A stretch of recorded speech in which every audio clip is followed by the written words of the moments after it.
Google it and then we can cut it out of the episode.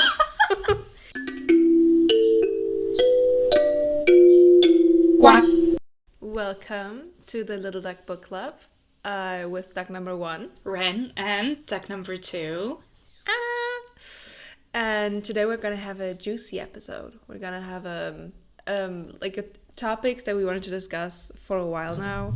And our favorite, most hated, most loved, most confused author, Miss Sarah J. Maas. So, Ren, what are we gonna tackle this time? Today we are tackling with violence and fury, I guess, the Sarah J. Maas's world building, or as I would like to refer it, attempt at world building. I don't know if you can consider these worlds built. The lack thereof. It's like, well, the foundation's already lacking, and whatever she's putting on top of it is also not always great. So it's just...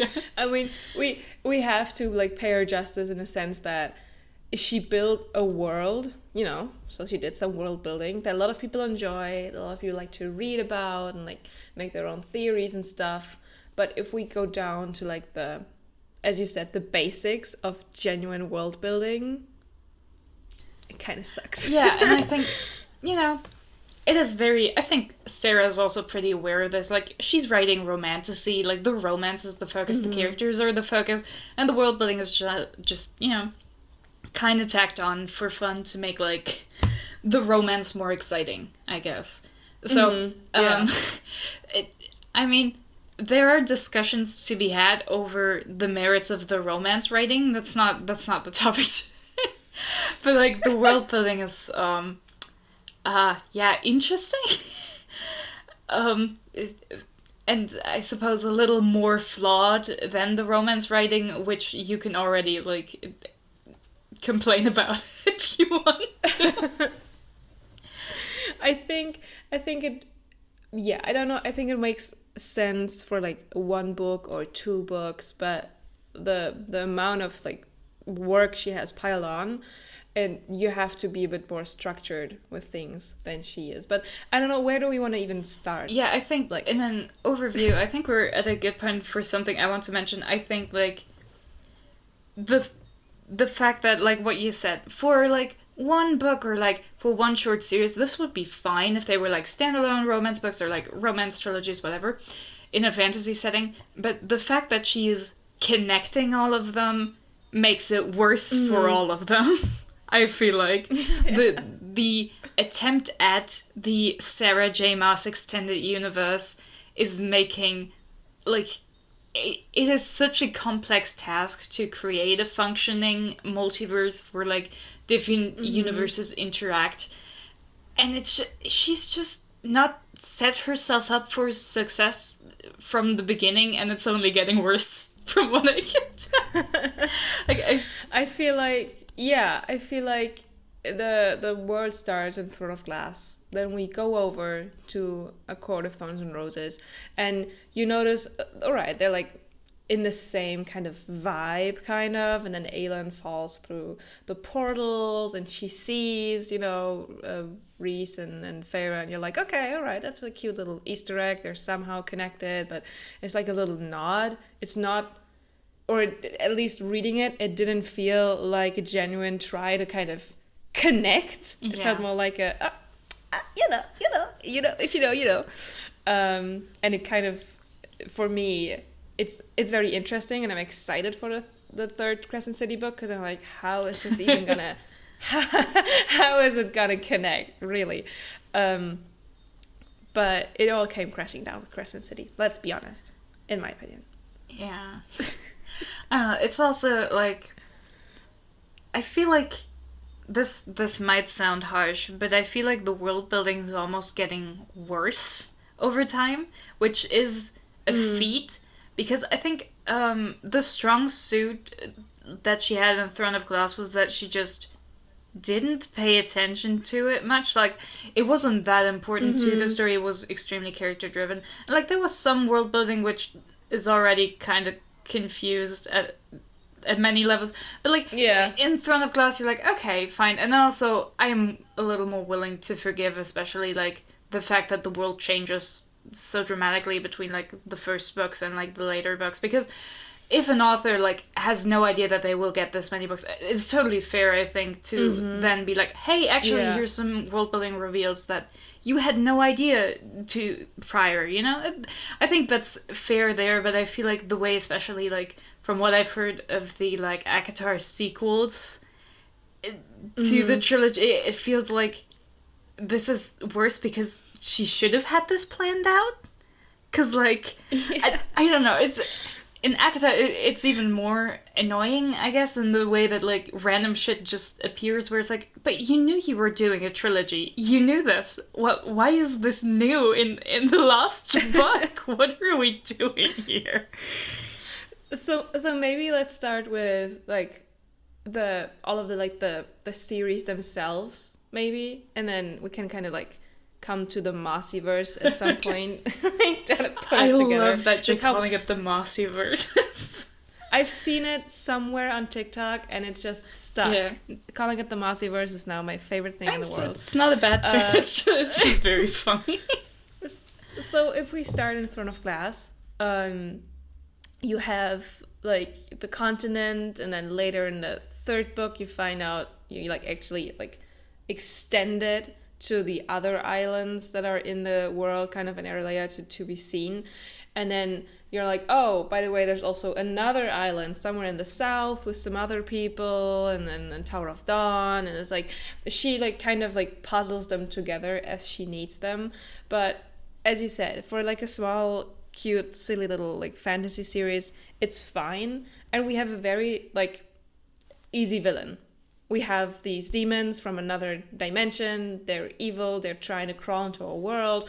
We need to stop these portals. And it makes sense to have like a little reveal, being like, oh my god, the evil Fae Queen, she's actually the evil demon queen. You know, that's like kind of like, okay, let's go for that. But that's, I feel like, the extent to like her big master plan world building. Yeah. Basically. I mean, it's also, I guess we should separate what are like critiques on like a meta level of like talking about the writing and how the world building is done, and like on an in-universe level on what the world building would imply about the world and how it's bad.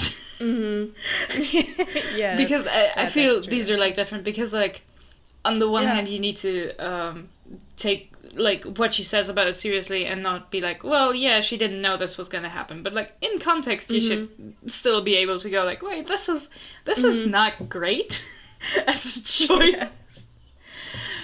Like I don't know if I would call it problematic.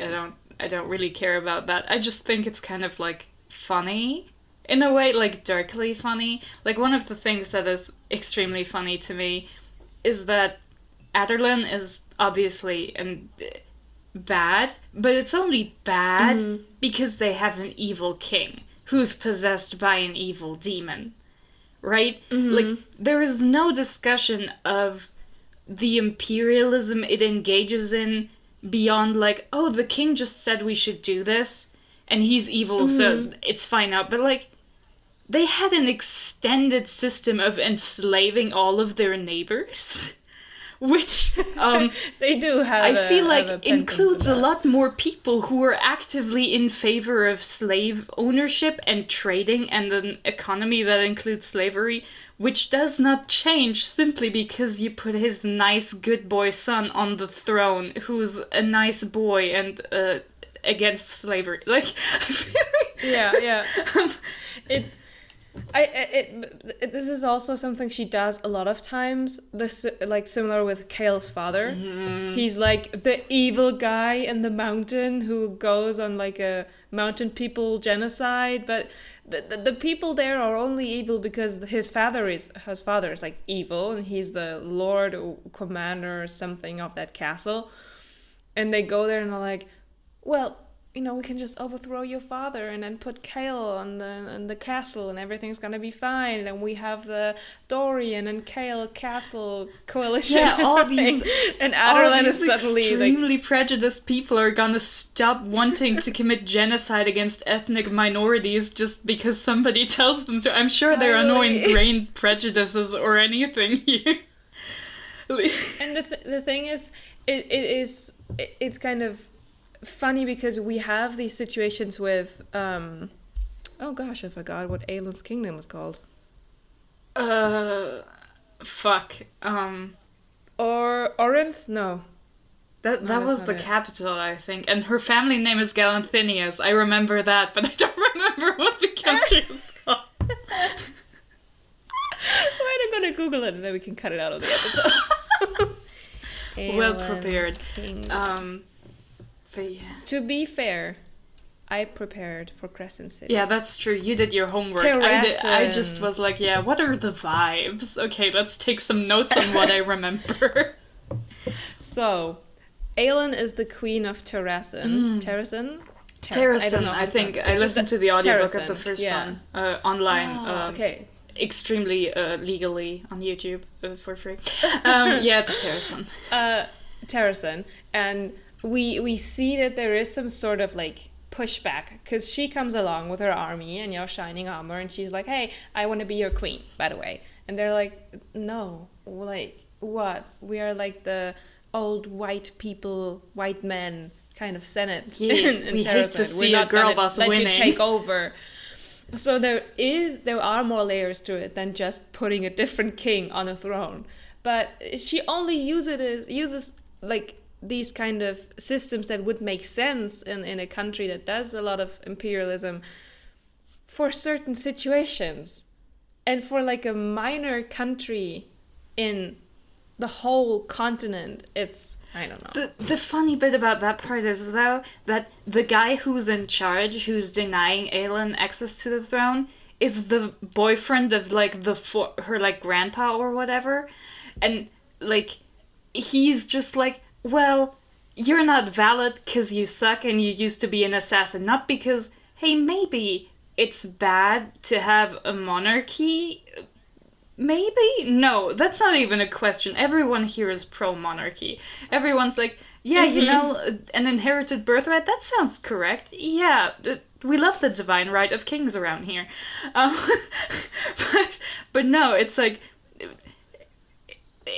This guy is also then just, like, accepts her after she was, like, successful enough in, like, warfare. And he's like, yeah, whatever. Yeah. I don't even remember. Does he even accept her or does he die? I've read Kingdom of Ash once. I don't remember if, like, what happened with him. But I remember that he was like, well, if there's a righteous king, then the super special flower blooms in the forest, which proves that you're a good ruler. And then after a coronation, there's like, oh, there's so many of these blooming, crazy, even though, like, she's incredibly unsuited to any kind of leadership position. Oh, well, but she punched the bad guy, so obviously. Yeah, true. She did. Good for her. We love to see a girl boss winning. we love to see it. But yeah, there's certainly like all of these aspects similar to how the whole Tower of Dawn thing, where it's like, ooh, let's have this like weirdly and like filled with prejudice, like in quotation marks, oriental, kind of society that just is just dripping with prejudice and like not researched done right. And we have a white man going there to be the shining hero to convince them to please help the country that has like tried to enslave them. And it's like, oh yeah, that sounds yeah. The funny bit about that is also that like Sarah J. Maas is clearly aware that there is like discourse about this topic generally, but like from the impression that I've gotten, I don't remember what the country is called because it's not really that important, but it's clearly modeled after the Ottoman Empire in some regards. And the funniest bit really is that, like, oh no, when Aderland does imperialism, it's bad. But these people, they did imperialism good on their island because they incorporated other religions into their main religion, so everyone's happy now. And it's like, I don't think the imperialism gets less bloody and less bad just because you then also are still forcing them to accept your religion, but you're softening the blow a little bit by also incorporating some of their core beliefs. Like, as if that makes it better. As if any kind of empire building ever is, like, good. Like, of course, it's just something that humans do, but, like, she doesn't... The way it's talked about in the book is like, oh, but these people did it the right way. And I was like, no, they did also not do it the right way. This is also not good. There's a lot of fascination about how this kingdom is so big and like how they've been able to hold it together for this long, and like it's only because of the royal like bloodline always like killing off successors and stuff. And it's so weird because like she I feel like she, in terms of her world building, she has a lack of like perspective. Oh yeah. In terms of she just decides on morals from different viewpoints, but she's never like has a whole kind of overview over everything. She doesn't have the bird's view, it feels like. I think what really is like the thing that I feel like she does morally is just that there are good people and there are bad people, and there are no good or bad actions. Whatever is good depends on who is doing it. If the good people we've decided are our protagonists and are people we should root for do it, it is either good or excusable.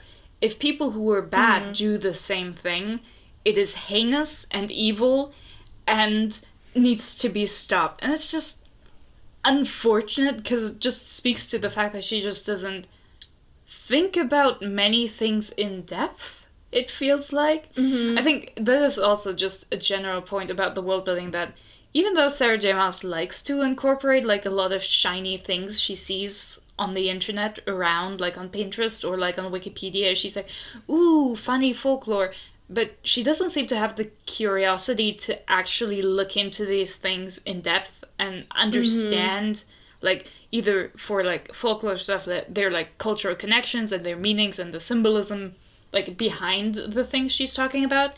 Like especially in ACOTAR, it's like, oh yeah, here are some types of fairies. We're not gonna explore like what they're usually portrayed as or like do anything interesting with it. We're just like, hey, they're in the background. Look, there's some interesting stuff going on while the normal looking people do normal stuff. And it's the same with like, oh yeah, I guess imperialism is bad, I guess. And colonialism is bad, and slavery is bad, but also we're not gonna examine why they existed in the real world and why they would be relevant in a fantasy universe, why people in a fantasy universe would engage in it, and what are the economic and political like follow-throughs of including these things in your world. Because like definitely like, especially about like this I should have looked it up, but like in Tower of Dawn, speechless. There's this tribe that has like, I mean, they don't control them, but they ride giant birds into war and stuff. Rooks, how the fuck would the Empire ever gain control over them? Like this, if you do not, like, if you cannot fly, then you are fucked. If people are capable of aerial warfare and you are not, you are losing. Like, sorry, but like, you simply are losing here. But somehow still, they got incorporated into the Empire because empires are just so effective. I feel like it's similar to the dragons and the witches. I mean, yes, their whole like country area was destroyed and everything, but the fact that the witches have dragons that can like, they're like gigantic, when you think about the time when Manon first meets Abraxas, Yeah. and he's like described as this He's the tiny baby little boy. dragon compared to this gigantic alpha super dragon. How in the world do these magical witch beings with their magical gigantic ass witch dragons, like, why are they in the minority? We see in when they attack the main city that they are very capable of just fucking shit up. And it's like, how are they so oppressed? Yeah. Similar to the bird people. They live in the mountains. They have their tiny little caves. It would take the riders ages to cross the desert, get to the mountains, climb up the mountains, and actually fight without getting picked off by a bird. Yeah, it is. It makes no sense. It's insane. It just speaks to like a misunderstanding of like how things work in the real world. Because in the real world, there is no magic. There are no magical animals that make like warfare easier for you. And the thing really is that like, yeah, imperialism was very successful because, especially like if you compare it to the imperialism in the Americas, like, yeah, the settlers were way better off because they had horses, which are much faster than anything the nomadic tribes they had, because they didn't have domesticated horses. They didn't have them until the settlers brought them over. Yeah. And when they had them, guns as well. then they started stealing them and developed their own like nomadic culture, which included horses. But like, if you have like means of warfare that other people don't have, you have giant like, you're just so superior that they would not be able to conquer you. It is ridiculous. And like, okay, sure, some people have magic or whatever, but clearly the magic is very weak comparatively for most people. Like, we just have our special little protagonists who have insane powers, but most people just aren't that strong. Yeah. So like, what would you do against giant birds? Nothing. You can't do anything, especially when the riders start throwing bombs down at you. Like, there is no way you would win. Like, it makes no sense. I know. It makes no sense at all. It's, The thing with the like imbalance and war is one of the few things in Crescent City that actually makes sense. that's good. Because you have the humans in like the copy-paste Earth, Midgard, and all of the monsters come in. They're called Vanir. I don't know. I only read the book. I didn't listen to the audiobook. And obviously the humans get like decimated. Yeah. Because they are up against like fae and werewolves and like all kinds of crazy beings. And only at some point in the like future later, when they're like off in their different continent and stuff, where they are able to develop like high-tech stuff, they are starting to slowly like be able to stand up against, you know, the more supernatural forces. And that makes sense. Yeah. And that's one of the points in Crescent City where the people in that city are kind of scared of the humans finally getting the upper hand and like fucking them up. So that's one of the things that actually made sense and that made me excited when I read the book. But due to like the more character driven part of her stories, that doesn't really go anywhere. It's just this threat that's like looming, and you're like, oh no, they have new robots. But then, you know, the other plot happens and you're like, wait, where did the robots go? So that's kind of something where it's like, hey, you actually had an idea here, and you kind of just this kind of like let it go. Imbalance is also really funny to me about ACOTAR, where it's like, okay, sure, some fae fought on the side of the humans. Okay, I can respect that, but also, why is the wall where it is? Because the wall is fencing in the fae in a tiny section of the entire globe. Why are the fae getting the smaller portion when they are obviously more powerful, and when even the fae who were pro-human have to live there? If I was fighting on someone's side and be like, hey, maybe you shouldn't enslave them and like genocide them, I'd be like, okay, sure, I don't want them murdered, but also I don't want to live on like a third of the Earth's like viable land and also the shitty part. Like, I don't want to live on the North Pole. What is this?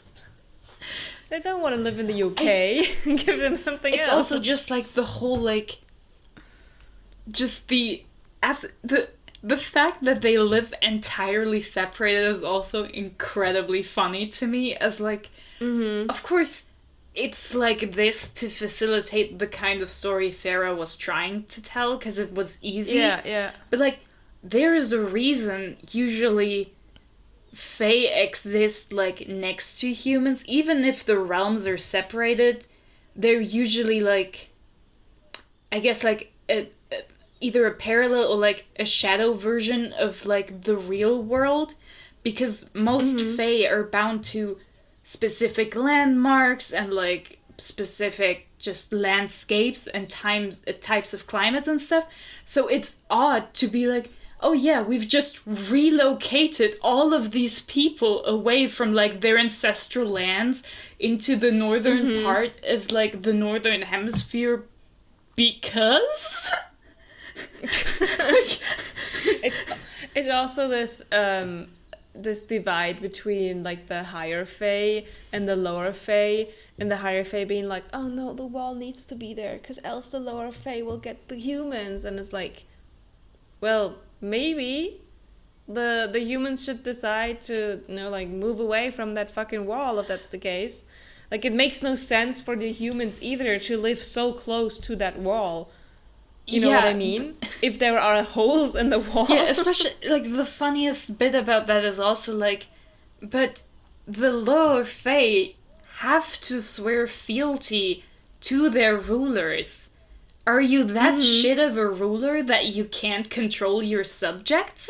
Are you implying you suck ass and that's why we need the wall? Like, it's so strange to imagine humans won with the support of fairies and the decision those people came to after working together and clearly like having positive experiences with teamwork. They're like, no, you know what? We need segregation. Like, can you imagine? That's one thing with like, if we want to go into like the economy aspect again and like slowly move to ACOTAR, the one thing that I can wrap my head around is, okay, so we have these different courts, right? And each court clearly has like a biome, like a way of living, like attached to them, and like with different like natural resources and riches and like access to the sea, the mountains, like all that kind of stuff. So if we think about, okay, the other courts don't have these kind of resources, they should have some sort of trade, right? Okay, that would make sense. However, in the books, they don't seem to have that sort of trade. The only thing they sometimes trade in the later books is like soldiers and like make coalitions and be like, okay, let's form an army here and have like some soldiers over there. But if they don't need like this kind of trade, then why? Because they have magic, right? But then why do we have slums in like the city of stars? Why do we have Fae living in poverty if obviously we don't need trade and we don't like need money in that sort of way? It doesn't make any sense at all. It doesn't, but also the question is, why do the Fae build cities that are to humans understandable as cities and barely distinguishable? Because like the Fae are, even though the high Fae are the power majority, the low Fae are in number the majority, and they do not live in cities or houses. They do not require plumbing. Most of them like to live in nature. They are basically adapted to living in nature most of the time, if you ignore like some specific house Fae, which Sarah doesn't seem to like, because they're just like tiny people who live in your house that like clean and stuff, and that's not sexy, so we can't have that. But like these beings wouldn't want a city, and they wouldn't be interested in building one. So why are the cities just like human cities? it makes no sense. On an extension of that, why the fuck would fairies or fae keep human slaves? Humans suck on every level compared to fae and even the low fairies. Like, they are weaker, they need more caretaking, they die faster, they get fucking sick because they suck. Like, you need to invest way more resources in raising humans to finally be, like, useful at doing any kind of labor before you get a payoff, and then they die super quick. Why the fuck would you do this? Like, I feel like this is kind of like okay-ish in terms of that it goes along with this fae or fairies whisk away humans and then release them, like folklore-wise, and then release them like a couple of days or months later and just spit them out again. And it could also be in connection to just like the disgust of fae and fairies towards humans, and it's like a big like fuck you to have like your own human slave. But it's like, it's more, for me it's more logical for especially like the spring court to have human slaves, because it's so easy to just go over the border with like take one and then have that slave. It doesn't make sense for anything above the spring court. But the thing is though, like, not even like in the current timeline of the books, we know in the past the reason why there was a war was because fairies were mostly keeping humans as slaves and like an underclass, which is like in other stories and in folklore, it makes total sense that humans sometimes abduct fairies and that they can be good or evil because they're just a part of nature. They're like a personification of forces that humans didn't understand, and also just a fun story to tell. But Sarah J. Maas's fae are not like this. They seemingly were in control politically. They had power, they had influence, so it's odd. Like, they don't need to steal away humans because humans don't add anything. Because other authors who write about fairies, who understand fairy lore, explain why humans would be useful. Like, Holly Black in her stories mentions that, one, humans can have outstanding talents that fairies just like, because they like shiny, interesting things. And also, fairies don't have a lot of children, but humans can. And humans can have children that are just full-blooded fairies, basically. So you can use them to propagate your, like, family and stuff. That makes sense. Or Margaret Rogerson, in her book about fairies, was like, yeah, fairies cannot make art, but they are interested in it. They cannot create, but they like it. And that's why they trade with humans, and that's why they abduct, like, humans who are very good at making art, because they like to see it, and they're interested. But in the Maasiverse, it does not feel like humans have anything special to offer. There's no real reason for fate to care about them in any way more than they would care about, like, I don't know, like, the animals that live in their woods, you know? They'd be like, huh, look at these funny little guys doing weird shit. And then, like, yeah, if you trespass onto their lands or go against their rules, they'll punish you. But I don't see why they would care, you know? I feel like it's more of a kind of a virtue signaling thing. If we have I love this. Like, the fairies are virtue signaling. if you like, as an author, you know, like, you have the evil kind of. Let's get into her head, okay? So we have the first book, and we have the humans. They're scared of the fae. The fae are very strong. The fae constantly abduct humans or kill them for fun, for sport, if you live close to this border. And then, like, Feyre gets abducted by one of the evil fae, and she gets into this. And I felt like Tamlin's court, like, architecture-wise, made the most sense. He had, like, one big house. High fae kind of lived there. Other high fae had their tiny little other houses, but the rest was, like, forest and stuff. He takes her with him to this place, right? And he's kind of the medium kind of fae, you know? He obviously likes her, even though she is a human, and he's kind of, like, indifferent to humans in a way. Sometimes he gets kind of angry at them, but he's also like, you know, I like you. Your family is kind of okay-ish, fine, I guess. And then she starts with, like, the evil fae. like the Autumn Court.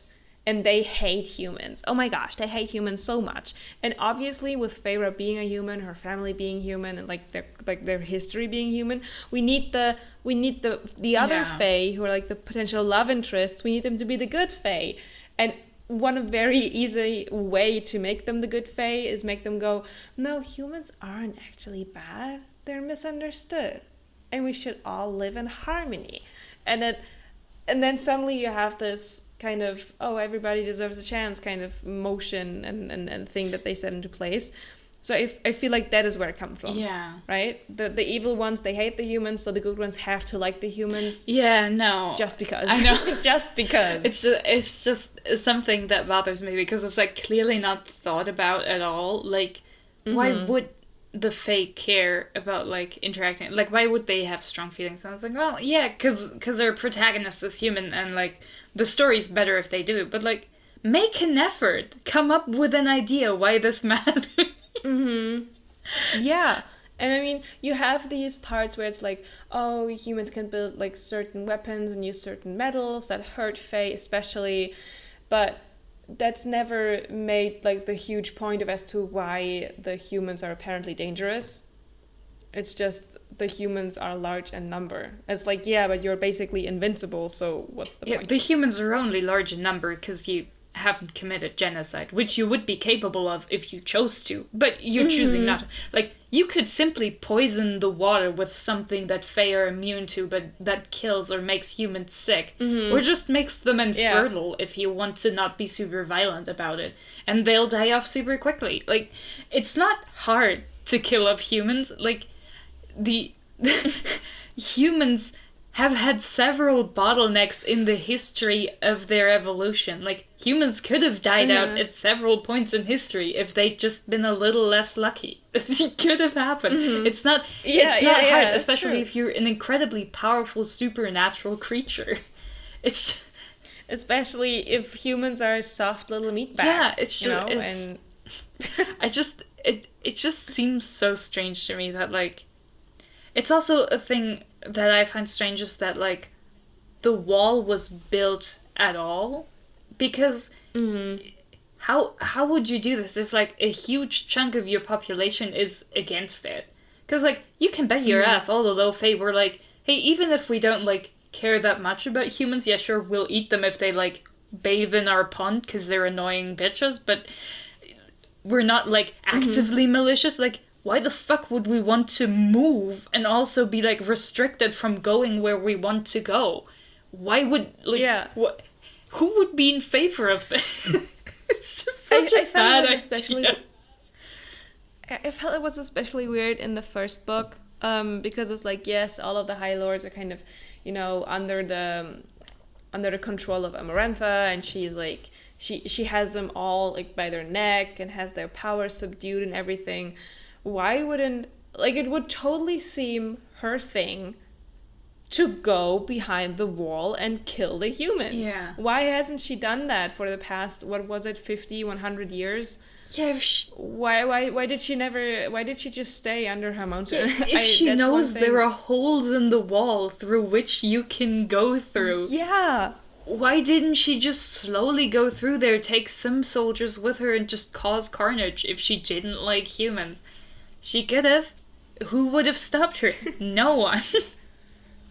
No one could have stopped her. Like, it's not a would, it's a could. She could just go in there and just... It is fascinating. Another thing that's just really funny to me is that, like, the Irish are just evil, Because, like, all the evil fairies come from Ireland. Yeah, they just suck. They're just evil. Irish people, they're just evil. That's funny to me.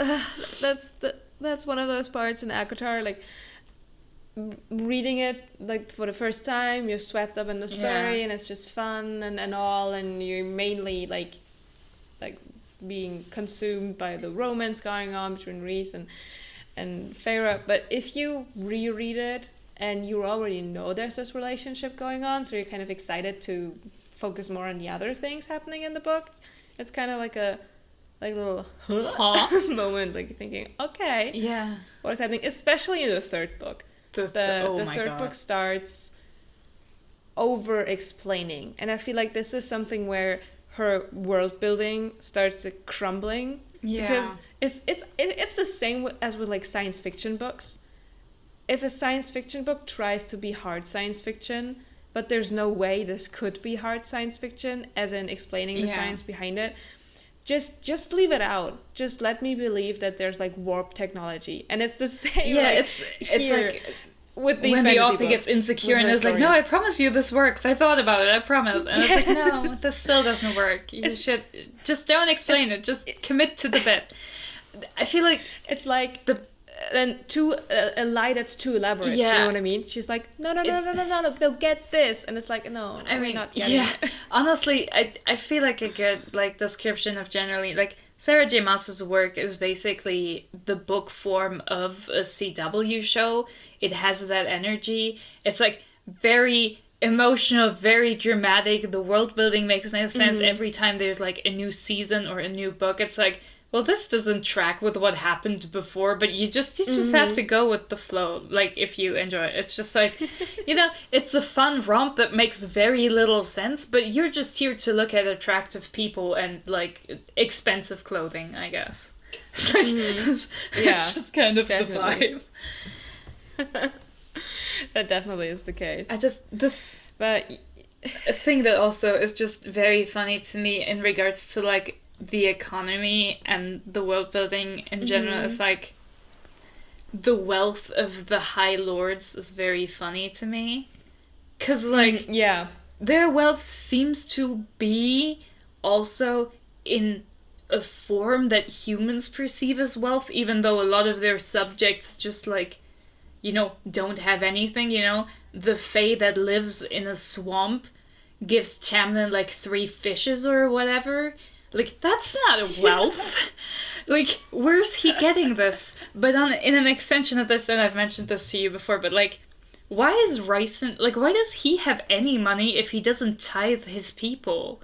Like, does Sarah know I don't get it that, either. like, the aristocracy had money because they were literally landlords? They had the means to own the land and then took rent from the people who lived there to sustain their expenses and their lifestyle. Like, the wealth doesn't come from nowhere. These people weren't just randomly wealthy. Yeah. They were wealthy because the people who worked under them had to give them shit. It's like he has this 2 kind of kingdoms, the city, and then he has the hewn city underneath, and it feels like all his money basically comes from the hewn city, so it's like a money laundering scheme.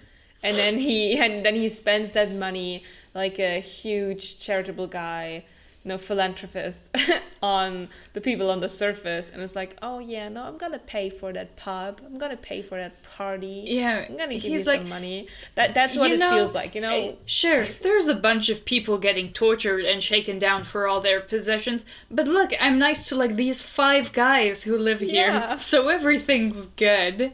Like, seriously, it's like, oh no, the Night Court only has rumors about it being evil because Rhys is like keeping this evil part of it to detract attention and make people not want to go there.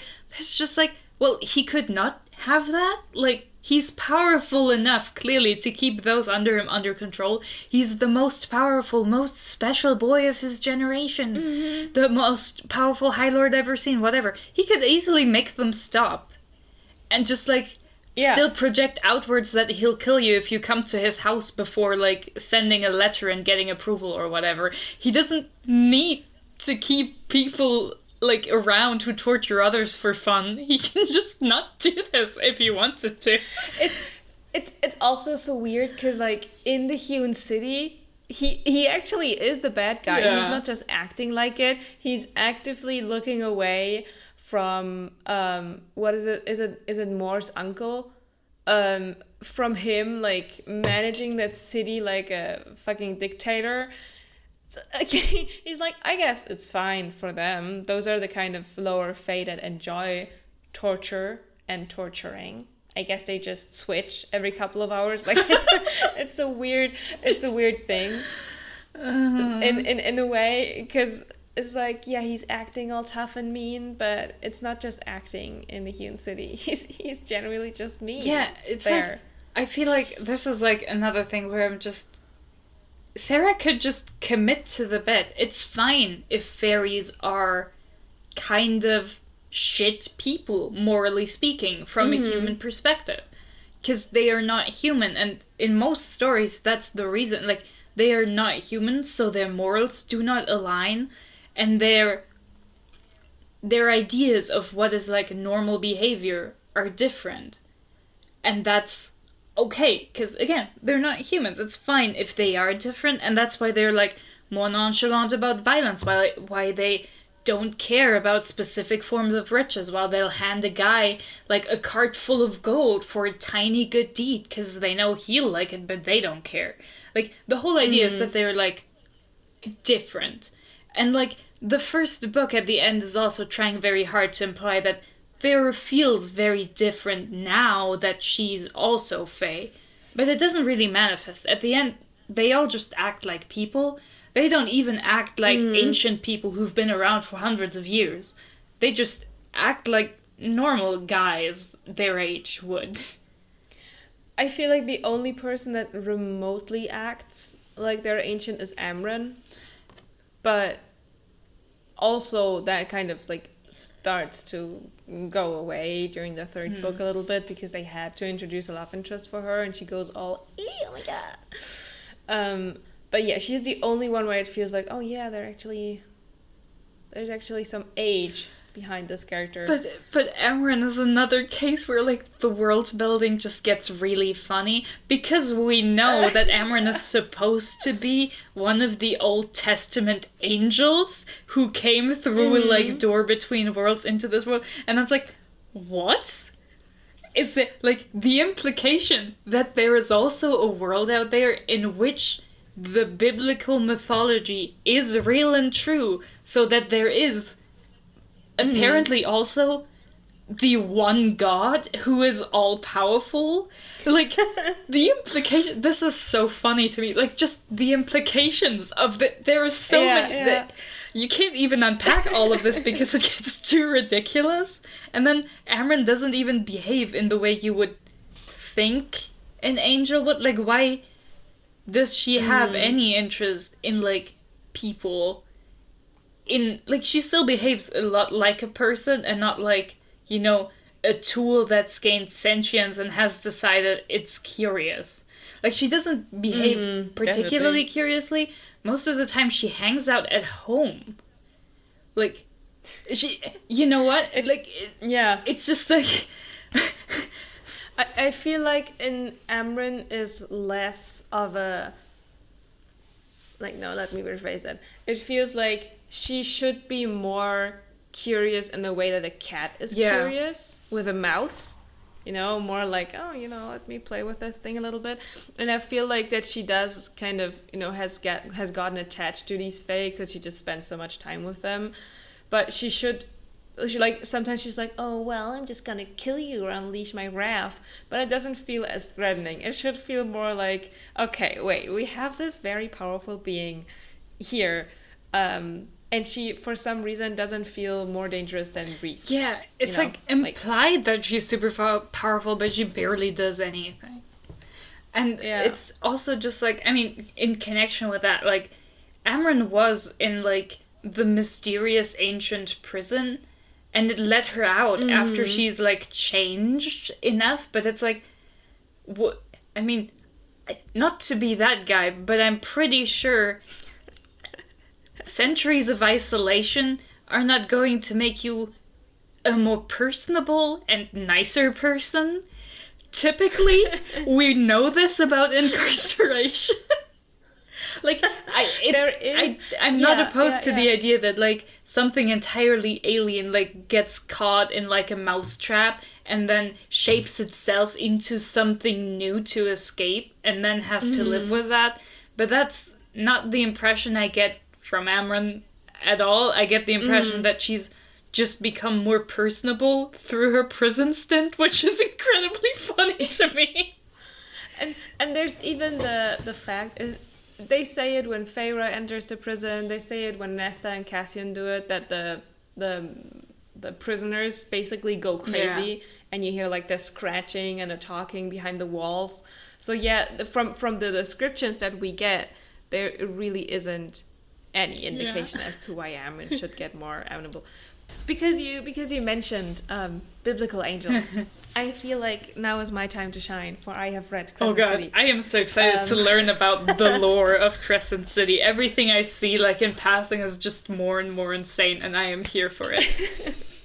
All right, I'm gearing up. So, I feel like, as I've already said multiple times now, this is where the world building for her kind of completely, like, fell apart, because she had this idea of writing this, like, not young adult fantasy story, but like this new adult to just fantasy story.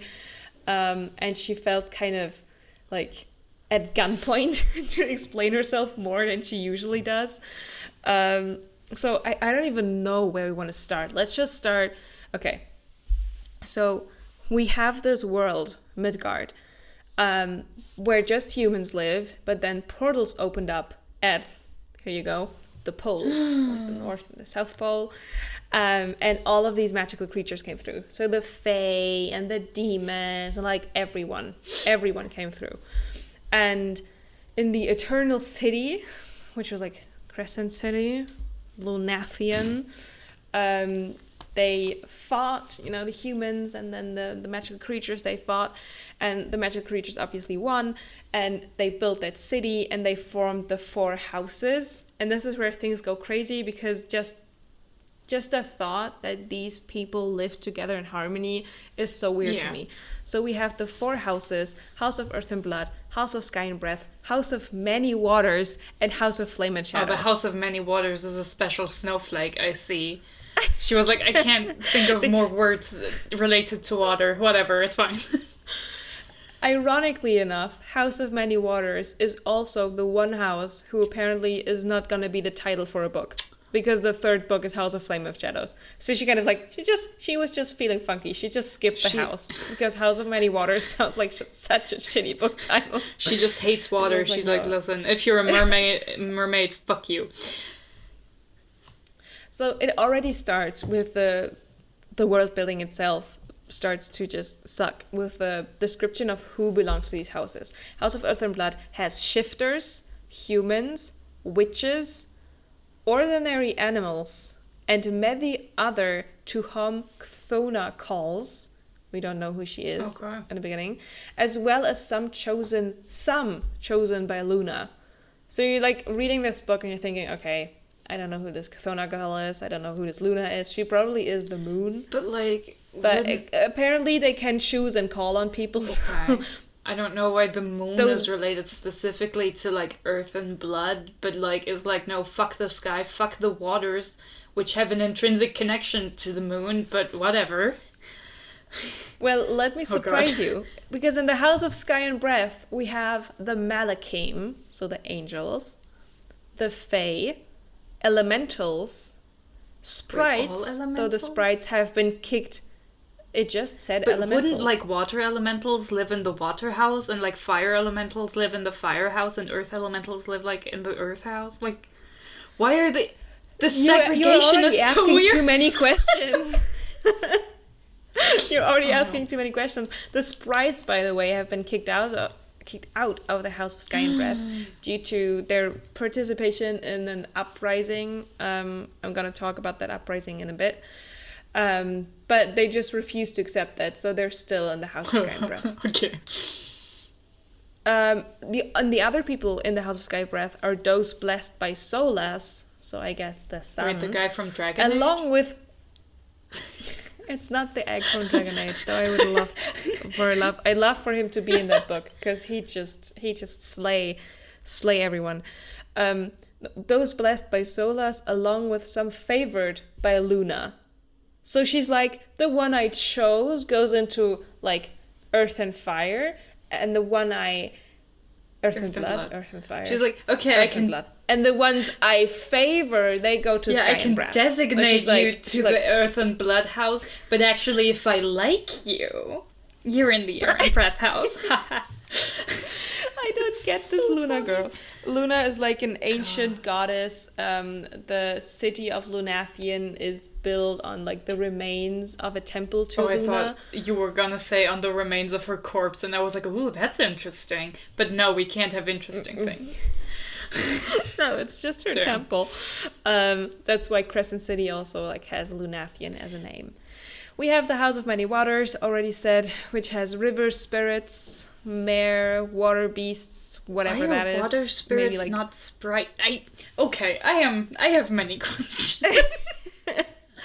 Nymphs, kelpies, nox, and others watched over by Oganas, which I guess is like the water god.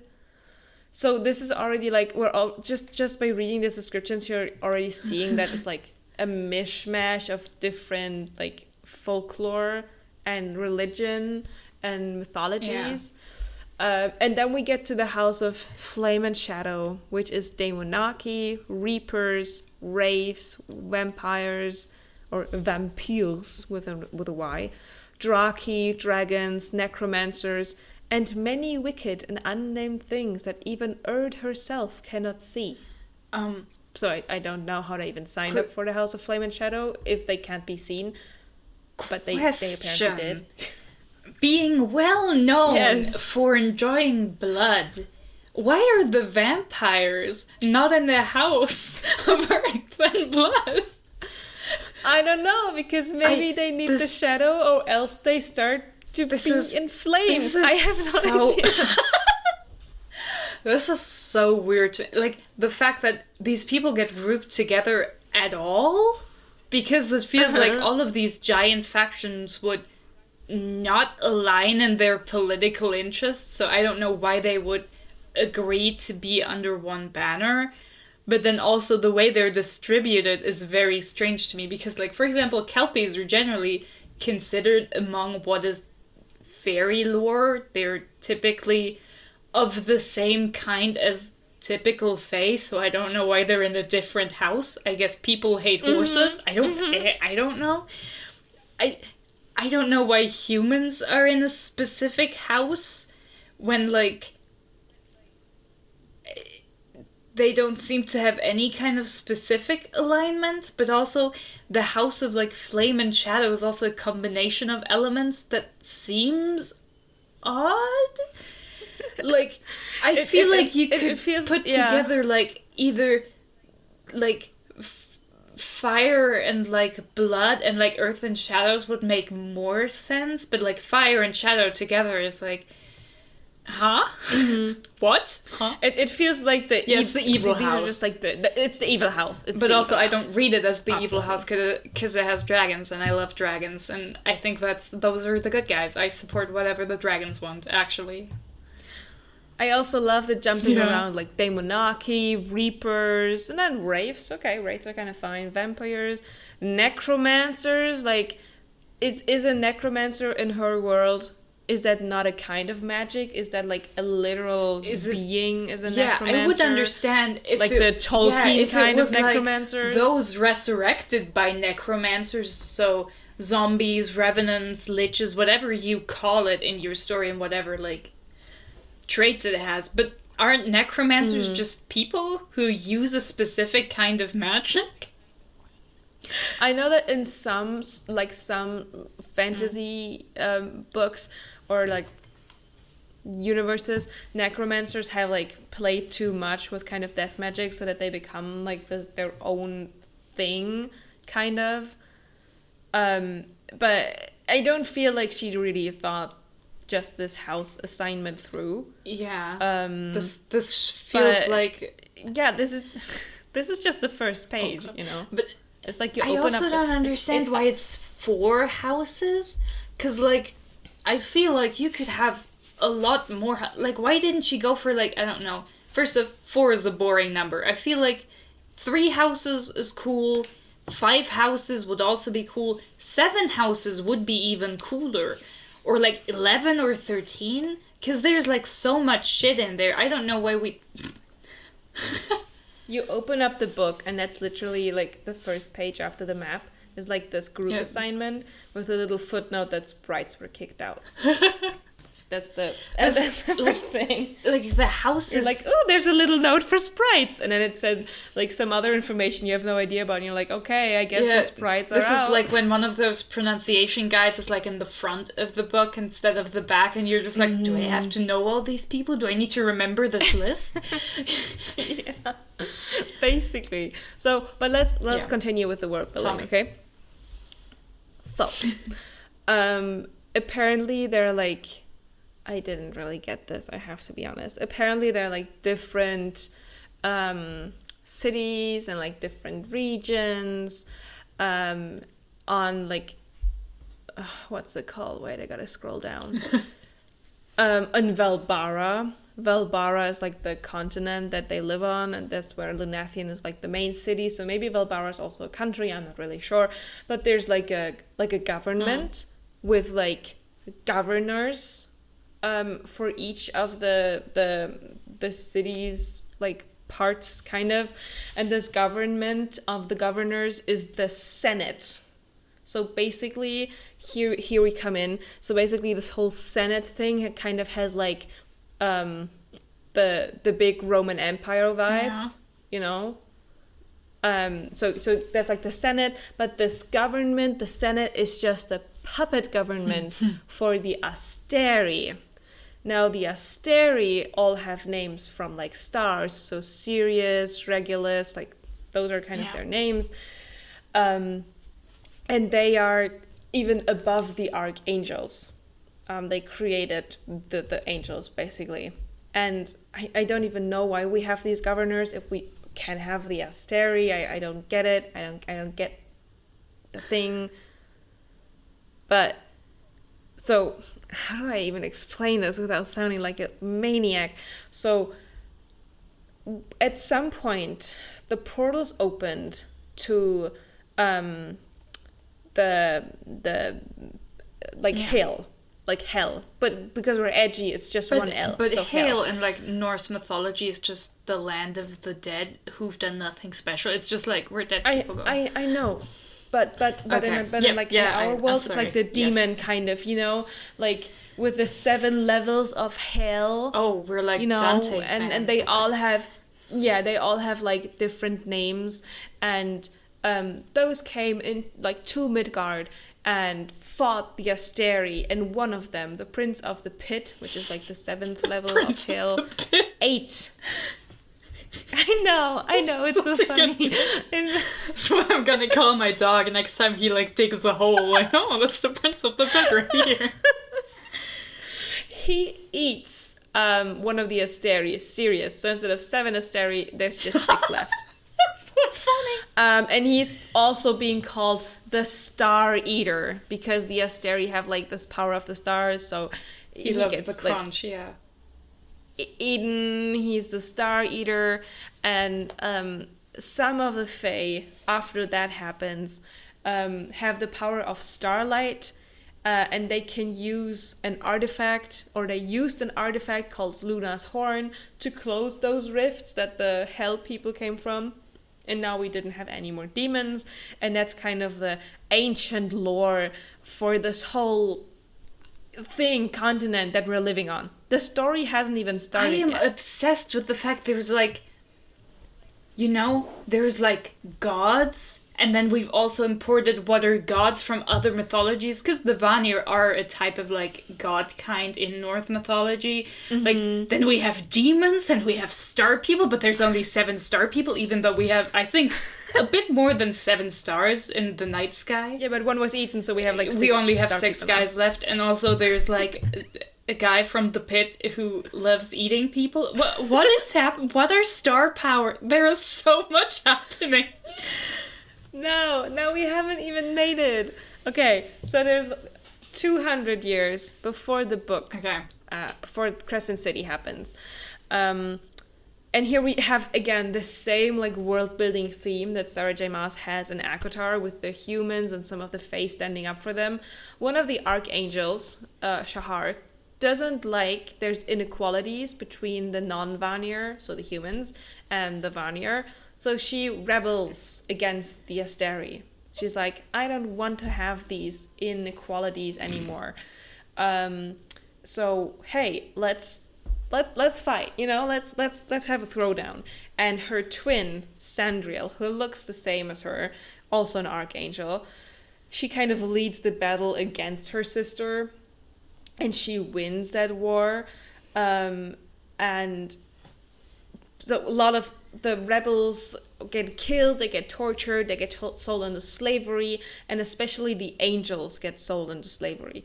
And they all get a tattoo around their head. It's like a circlet around their head. And they also all get a tattoo that says SPQM to signalize, in capital letters, that they are now the property of the Asteri.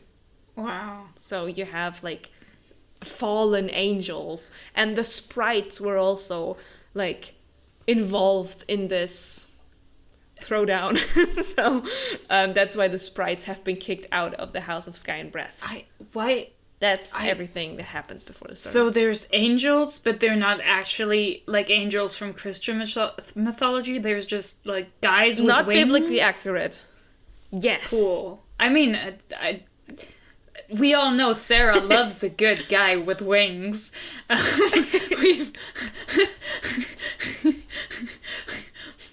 They're like very strong. They all have like superhuman powers, but everyone has superhuman powers. I was about to say, who's even human anymore? Why are they even still humans around? I feel like there's so many people who are not human that, like... Oh, do you want to know where the humans live? Because I've got in like... the slums? I've got like... Where do the humans... I have more information for the current setting of the world building. So we have all of that. We have like war, we have torture, we have people being eaten. And now we have the city in Valbara, which is that country, based on that temple. And we have 7 gates all over the city, like based on the ley lines in the city. So we also have ley lines in this world, based on the ley lines. And the governor of our city is called Micah Domitus, and he's an archangel. Because usually archangels are the governors of the different things. We also have something called the auxiliary, or like short with aux, which is the police. Give me the aux cord. But yeah, I read that. I was like, but it's not like we don't have the same aux for the whole city, but each of the, like, not the houses, but each of the districts kind of, with their own leaders, have their own aux, right? So it's not like a general police. And while the Asteri are still at war with the humans in the other continent called Pangera, humans in Crescent City do live in slums. They live in the, what's it called, Asphodel Meadows. Oh my... They don't really go anywhere else in the city much, and they're basically just chilling in misery. So that's for your question as to what humans are doing in Crescent City. Do any of these people, like, eat humans? Why are humans even still around? Like, if everyone's a special little guy with some magic, I don't know why you even, like, in your world building want, like, normal humans who are just guys. Like, you could just... Like, if you already have, like, every flavor of supernatural thing around, I don't see why you'd have to keep humans. Especially if you aren't building up to a story in which, like, your main character is a human and has to deal with the setbacks that come from not being supernatural in a world where everyone else is supernatural. But that's not what she's doing, because, like, Bryce is, like, a fae or whatever. She's half... That's the thing. Bryce is half fae. And half werewolf. No. No, she's half fae and half daughter of the Autumn King. And the plot is basically... her dad, like all the Autumn Kings that Sarah J. Maas has, they all are evil and mean, and this Autumn King got obsessed with this human, whisked her away when she was young, like had more than like non-consensual relations with her. her mom realized she's pregnant and ran away. But once she was outside of like the borders of Crescent City, he didn't really have an authority anymore or something like that. And he never found out about Bryce until much later. So she has daddy issues, basically. And she has to fight with the fact that she's half human and people have prejudices against her. But there's also like these things, like she looks very fey, she has the pointed ears and everything. So we have to struggle with the humanity part on her side. I love that Sarah J. Maas is like, okay, yeah, she is a fae, but also she grew up in poverty. So she's a princess, but like her life was very hard beforehand, I promise. It's like... Yeah. And at some point she moves into Crescent City and she becomes this like huge party girl. So she turned out okay. I am obsessed with this like approach to world building. Like she was just like, I would like to have something of everything. But like, oh, we're not even through yet. You do know that, right? I still have points down here. Oh no! But do you want to continue with your thought, or do you want to hear the whole... I was about to say, like, we have something of everything, but also we've taken all of it out of its like cultural context where it has specific meanings. So now everything is just kind of a buzzword. Because, like, for example, the fields of Asphodel are a specific part of the underworld where just most people end up. You're just dead and kind of listless, but you didn't do anything especially good, so you don't get to the cool part where it's like super happy and nice, and you don't get sent to Tartarus where it sucks extremely bad. You're just kind of dead, and you have no memories, and you just vegetate in the fields of Asphodel. But like, now it's just a slum for human, which is like... Why would you call it that? It adds nothing. It almost really just detracts. Like, calling them archangels and like giving them angel names detracts from the story, because like archangels live in a specific context, and if there is no Christian God, then there's no real reason for the archangels to be that or to call them that. Like, it's just strange. I don't know why you would do it like this. Like, I totally get the, like, I've seen this, like, it's also in, like, D&D and stuff, where you just, like, take a lot of fantasy ideas and put them together in a world.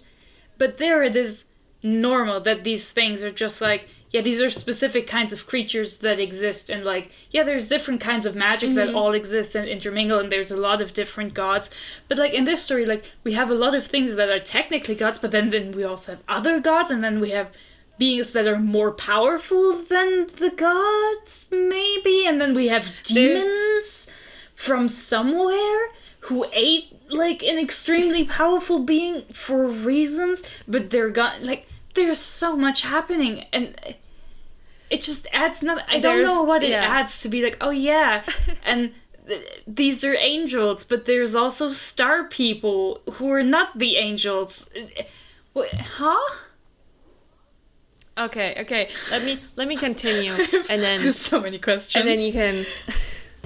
So, as I already said, there's like this fear of the rebellion making it to Crescent City.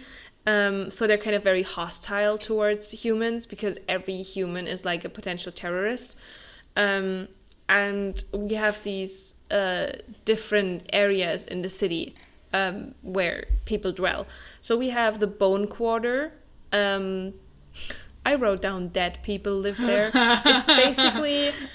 So we have Crescent City. It's like a city, and then we have a river that goes through it. What was the name of the river? Let me look it up. Istros is the river's name. Okay. I assumed it was another like river from, I don't know, Greek mythology, just randomly. Oh, you just wait. We have the Bone Quarter. It's on the other side of that river. It's like the king of that area. It's kind of elusive. We don't know, is he death? Is he just some ghost dude? It's unsure. But basically, when somebody dies, they get placed upon a boat, and that boat gets like over to the other side. If the boat tips over, the person basically was not worthy to go to the afterlife, so that sucks. If the boat goes, then the person goes into the afterlife. So basically, that river is kind of like the river Styx. Can you imagine how many fucking corpses are in that river? Because it's a real river, not like a like, you know? Oh, the fun part is in the river, there lives the River Queen. And she has like a gigantic underwater city. Oh. And I guess that they just eat the people. I thought the fun fact was that there lived like a monster who eats people. Or like several monsters who love eating people, but I don't know. It's the river people who live down there. And why are there they like eat them. kings and queens in this? What is the government structure here? What are the politics of Crescent City? How big is the city? All of the... What is happening? All of these kings and like queens, they all answer to the, what's his name? Micah Domitus, to this governor. And he answers to the Asteria. Okay, but why are they called kings and queens if they're not actually... Like, do they all have like the size of a football field of like, that's my territory, that's my kingdom? They have they have like quarters. Why are they? Why are they called kings and how big is Crescent City? Like, what's the population? They don't really say that, but I did think that it's like a quite a huge like city. Even like, okay, let's say, I don't know, big city. Are we talking scale of like New York, or are we talking scale of Shanghai? Because these are different scales of big city, or like Beijing. Because like there's a difference in like many people. Like, yeah, I think we're somewhere in the like I don't know, maybe a bit. The thing is, this is so vague and unclear. At some points they like run through the whole city in like during the final part, the final arc of the book. But because they are superhuman, I can't really guess how long that would be, because they're running at it like they're running very fast. But like, is it like very like dense population, or are these like giant estates where like 5 people live? Like, do they have like skyscrapers? It differs. What is? It differs. Let me get through my notes. I have so many questions. I'm losing it. We have these different quarters. One of the... Well, this is not a quarter. This is an area. This is not a quarter. It's just an area. It's fine. Let me get my map, okay? You're being too fast for me. So we have... It doesn't even say which quarter that is, but we have the meat. We have something called the meat market, and it's like it's kind of like a black market thing. You go underneath the city, and there's like, you're gonna laugh at me again. It's the lair of the Viper Queen. She's like what a are all these snake kings shifter. and queens doing? Are they all just like delusional? Are they all like have delusions of grandeur? They're like, well, I am a queen, and it's like, okay, sure, you like. There's like 5 people working for you, whatever. She's not like a queen. They call her the Viper Queen. She doesn't really answer to the governor because she's like the mafia boss kind of snakes, person. Yeah. She's like snakes on a plane. She has her own little. Like, she pulls the strings in the underground. Strings, which are also like snakes, areas. which is why she's the Viper Queen. She's a snake, yeah. Oh, no. Wait, she's a real snake, or just like a naga, like a half human, half snake? Or is she just legit a snake? No, I think she has legs. I think she can, like, turn into a snake. I support that. She has like the teeth and like a snake eye, like with a slit and stuff. I think as a character she was like fun, because she's just vibing. she's just vibing, exploiting people and stuff. I mean, I do support her, stuff. But I feel like her name is a little too grandiose for her job. But okay.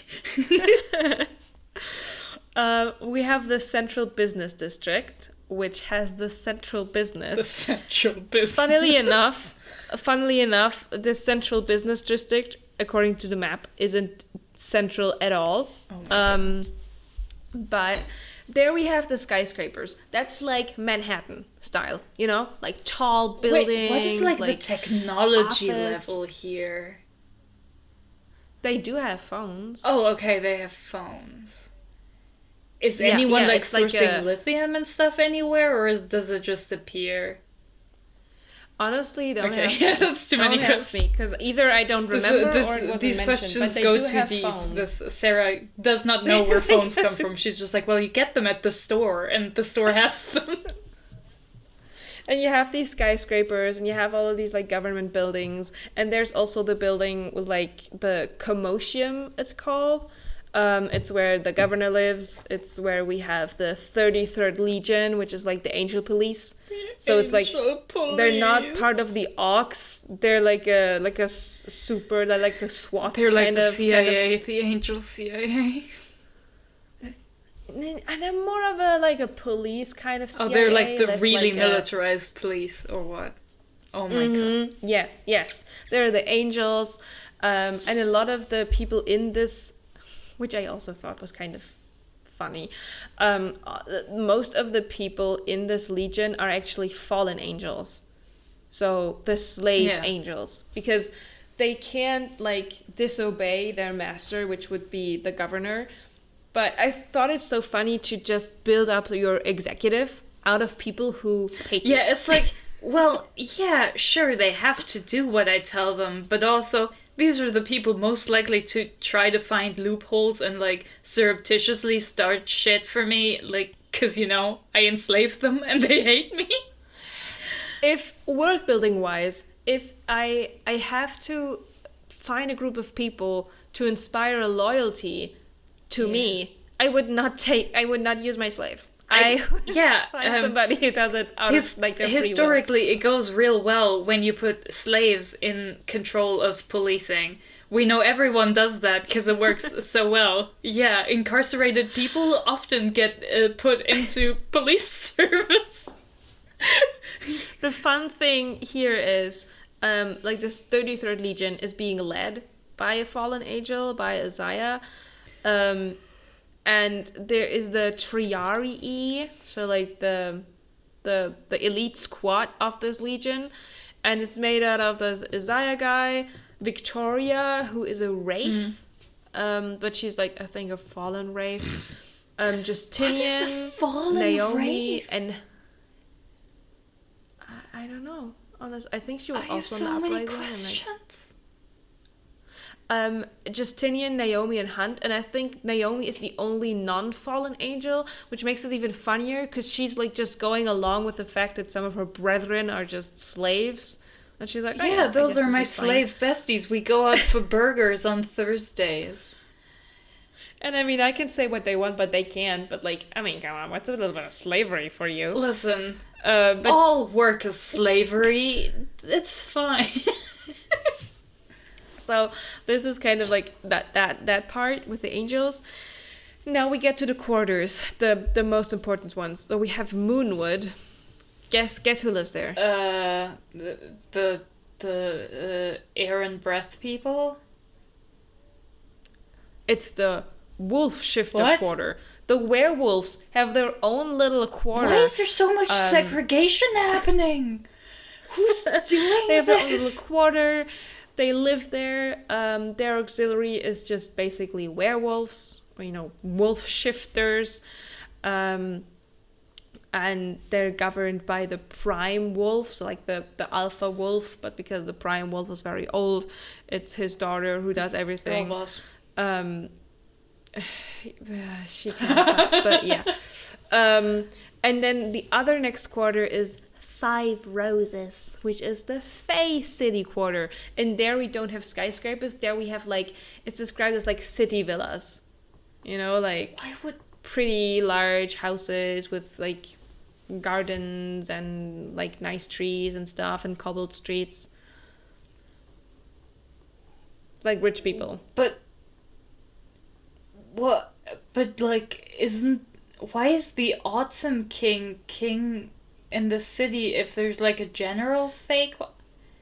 Are there like Don't ask more me. It's seasonal courts, or is he just like, yeah, I love autumn, no. so that's what I call myself? It's just it never gets explained. He's just the Autumn King. He looks like the Autumn Fae from the other books. So for me, at first, it felt like, oh, this is like a fun little nod. You know, he looks like the Autumn King, so he's called the Autumn King and stuff.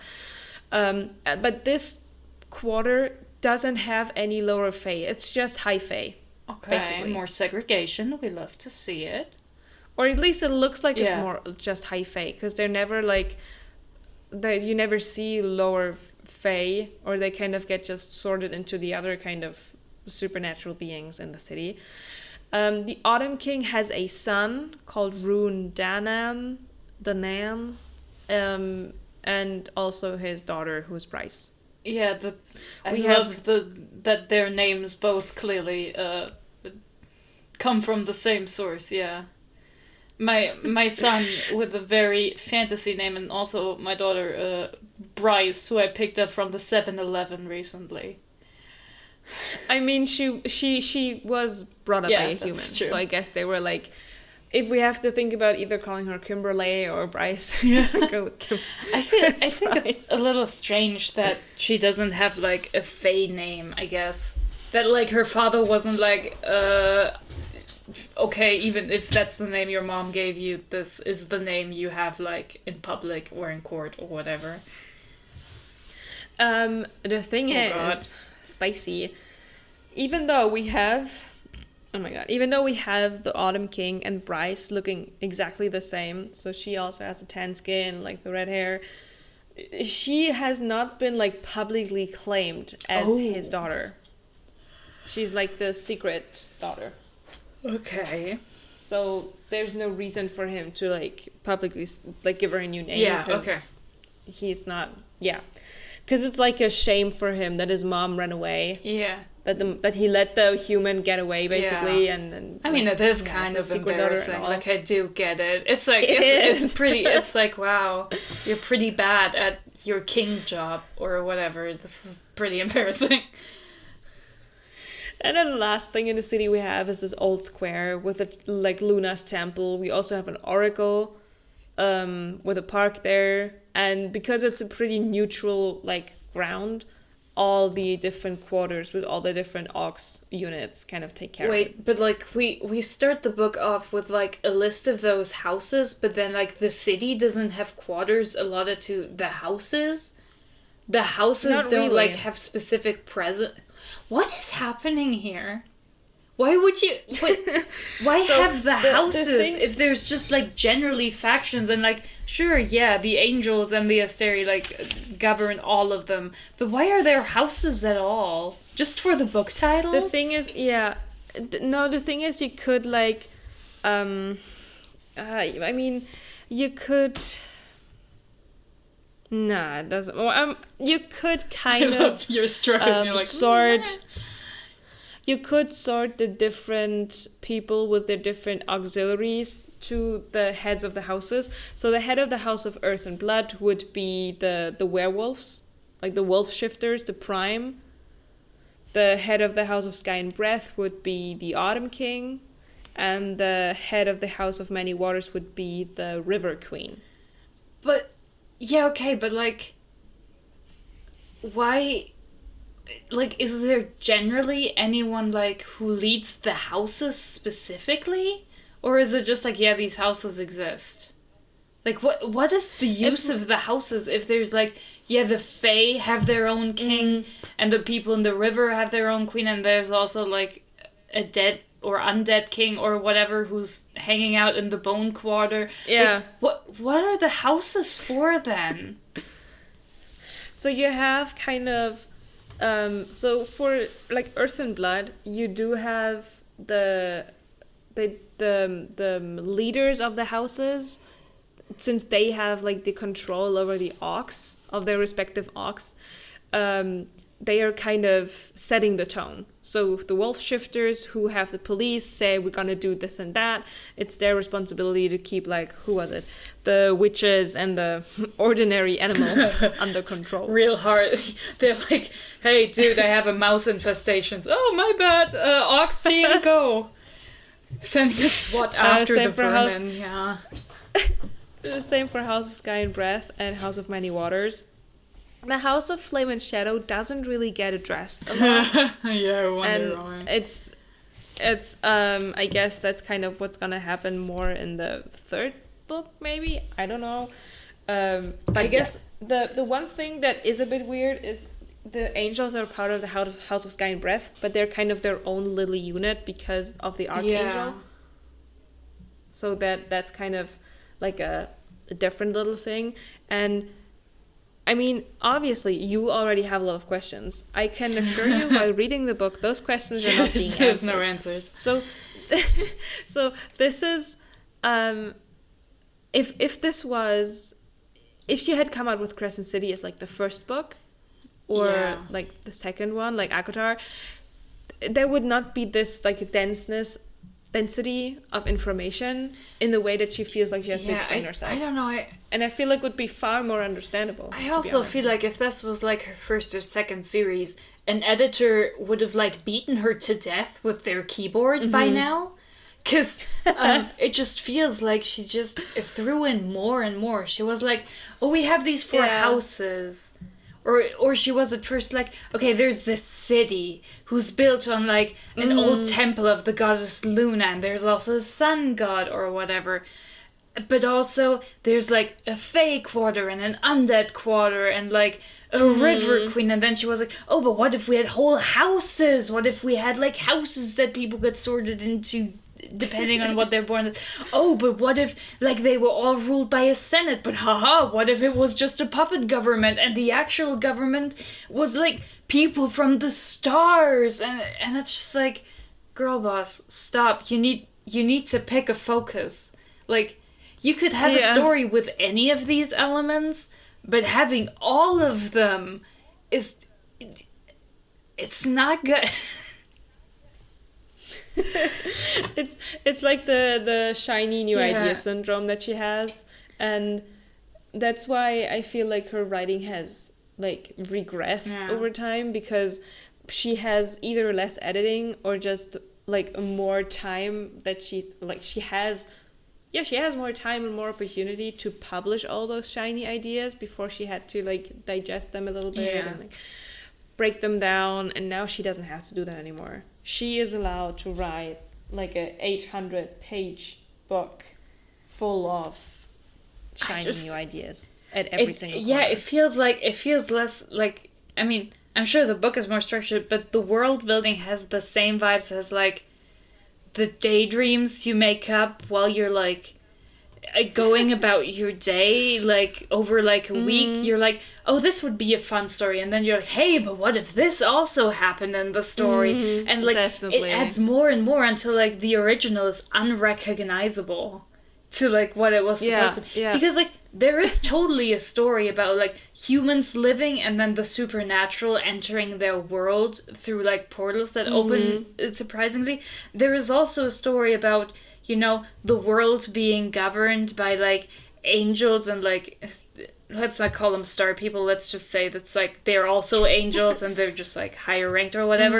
And like higher powers, a door to hell opening and like demons coming out and demons devouring some of the angels to get their powers. And like there is also a story there, and there's also a story about like a fae child that is like stolen by their one parent because their fae parent sucks, and like growing up somewhere else and then coming back in a world where like technology exists like side by side with magic.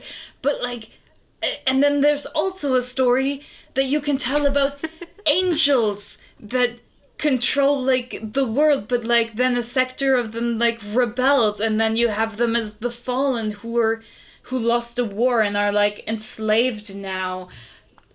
And that is also a story you can tell. But I feel like you should not tell all of these stories at the exact same time, because it makes all of the stories worse.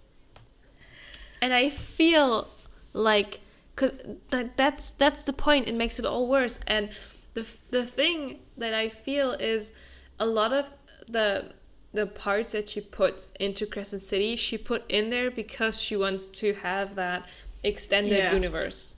Really, with a lot of things, it feels like she thought, how can I get this to the point? She was like, I have point A, and I want to get to point B, and I now have to write a story that gets me there, that doesn't feel like it's just here to get me there.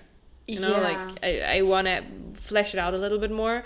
So that's why a lot of those things would make you say, what the fuck's going on? They stem from that. And I'm sure that, and again, that's why I think the third book's going to be so interesting. It's going to be, like, so unhinged when she finally, like, lays open her big master plan of how she wants to connect everything. Can you imagine if, like, it's the third book and then random people from ACOTAR start showing up and, like, also making the plot happen? I mean, do you want me to continue with the rest of my notes on the extended universe? I mean, we can totally do that.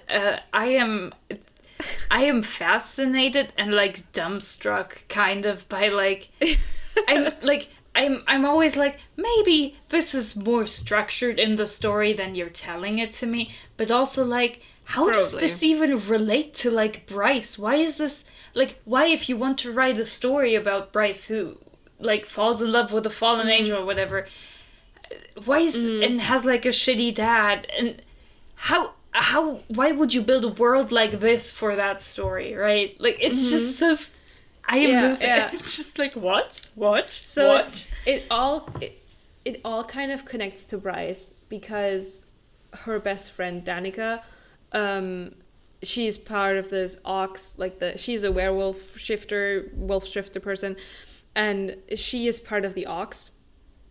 And Bryce is kind of, you know, she has her daddy issues, she has her half-human issues, she's trying to just get by. She lives together with Danica in a flat. They kind of love each other, they're best friends. And Danica kind of tries to stop, like, a human terrorist attack. She gets the guy, she puts him in prison, they go out to party, and then Bryce kind of, like, always takes too many drugs and, like, overdoses. And when she gets back to the apartment that they lived in together, her and all of her friends are murdered. So Danica and, like, the whole pack and everything. And Bryce tries to find the perpetrator who did it, but I mean, she's too drunk, she, like, passes out, she pukes, whatever. And then we have a 2-year kind of switch between that happening and the present. And Bryce just tries to live her life, but the things from that evening kind of catch up to her. You know, the murders start happening again. There's something wrong with everything that her best friend did. Like, she didn't tell her everything. And that's how she kind of gets roped into it. It's a very involuntary main character kind of situation with like Bryce. Always. But I agree, there's no reason why the universe has to be why this universe has to tell Bryce's story for, like, a murder mystery story, basically, with a supernatural twist. It is a murder mystery story. It's there's just so much. I feel like Crescent City is like every world building issue that her previous work has, like, dialed up to 11. Like, it just all gets more extreme. And the thing is, I would really have liked to read Bryce's story or read this book if it had just been about Bryce. You know what I mean? If it had just been about the murder mystery. Because that way there would probably have been more of an exploration as to how shitty of a best friend Danica was to her. Because Bryce is like, oh, she's my best friend. But over these 2 books, you find out that that Danica didn't tell her anything. Yeah. And she just left poor Bryce to, like, pick up the pieces. And it's like, she was a shitty friend. I mean, she was a cop, poor Bryce. Yeah. But basically, all of these things surrounding it, I think, are here for the extended universe. Because, I'm gonna spoiler you right now. Is that okay? Yeah, I don't I'm also care gonna about spoiler the spoilers. rest of the people. Okay. So at the end, they're like, okay, we have to go to the Asteri place. We have to break in there. I already forgot why. To eat one of them. They go there. For lunch. I don't know. They go there and... Oh my god, I forgot such an important part. So the supernatural beings, you're not automatically, like, you don't automatically have your powers and the lifespan that you should have, for example, as a fae. Before you do that, you have to make something called the drop, which is where you, like, basically you go into a specific institution for that. You go into a specific cell, you sit there, and you kind of, like, drop down into your soul. Similarly how to Aelin does it, like she drops into her magic. Here you drop into your powers, and the lower you drop, the higher your powers are. And once you hit the bottom, basically, your mortal body dies. Like, no heartbeat, nothing. And you have a short amount of time, otherwise your body, like, stays dead, to get back up. So the lower you fall, obviously, the more difficult it is to get back up again. But if you manage that, you are very, very powerful. And you usually do that with, like, an anchor. So somebody you hold dear to you, family, friends, lover, whatever. They are with you and they, like, kind of give you the push to go back up. And once you've done that, you usually stay, like, that's the point of time where your powers start. And that's when you get, like, invincible and, like, tough to kill, and you get your lifespan. And people generally do this, like, in their 20s or something, because then they look like they are in their 20s for longer than if they were to do it in their 30s or 40s. And when you do the drop, you emit a light, like energy. Okay. And in this room that you sit in, this energy is being used as an energy source for the whole city. So that's how they kind of power that city. That's so funny. Oh my god. I just told you this because, Bryce breaks into the Asteri place, and she stops at a door called Dusk. Rings a bell, we have the Dawn Court, but we don't have the Dusk Court. She stops in front of a door called Dusk. It's like the Dusk Project, and the Dusk Project is that all of this energy from this first light, it's called, goes to the Asteri, and it basically loads them up like a battery.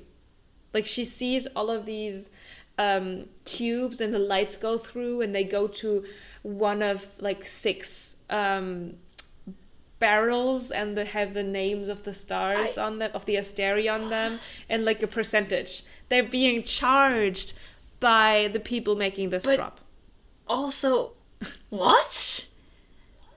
I know. I am obsessed with, like, the aesthetic idea of that. Like, they're not even present. There's just like, yeah, we've collected some juice for you. Here, take your magic juice to make you more powerful.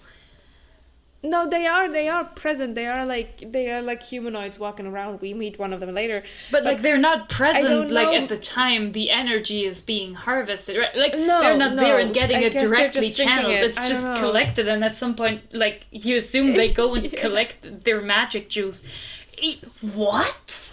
The fuck? It's like an energy drink. Like, but literally. Also the idea that, like, the supernatural power can just be converted into, like, electricity and whatever, like, can you also just, like, channel power into yourself by, like, putting your hand into an outlet? Like, is this something people can just do? I think there is something similar happening at the end of Crescent City 1, because there's, like gates all over the city, and they were used for communication.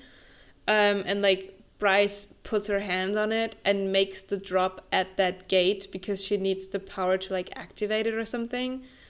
Because she didn't make the drop yet before. So I think there is this opportunity, but it's not very, like, it's not elaborated on at all. It's like, it's a new thing, and Bryce herself is surprised that she can, the like... fact that Sarah was like, you know what we also need to include in this convoluted story? Somehow the people who are, like, the rulers of everything also, like, take people's magic juice for no reason. Well, they take magic juice because, as we find out, the Asteri are kind of basically aliens. They go from... They go... It is, like, shown as planets, but maybe it's also just different worlds, because Bryce says, it's different worlds. They go from world to world, like, invade those worlds, planets, take up the juice, like, take up the magic, and then they leave. And the only world they weren't able to take over was Hell. Yeah, because one of them... Because got, like, Sirius was, like, in, and the evil demons weren't going to Midgard to kill the humans and the rest of the Vanir. They were there to warn them of the Asteri, but the Asteri kind of, managed to kick them out of Midgard. I do love me a good narrative where it turns out demons aren't actually evil. I do love that. Mm-hmm. I do feel like this is an odd narrative to put this in. Once again, it is a good story you could tell, but I don't know if this is the place to tell it. Like, imagine if ACOTAR was happening, and then you also found out that, like, the High Lords are descended from people who, I don't know, like...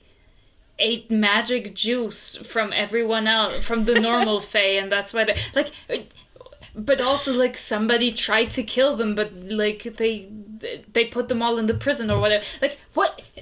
It would be, why would you do this? So, the connection to the Maasiverse, this is, like, stuff I still had in the back of my mind, and stuff that, thankfully, a lot of people, like, collected in blog posts and videos. So this is not all just my own detective work.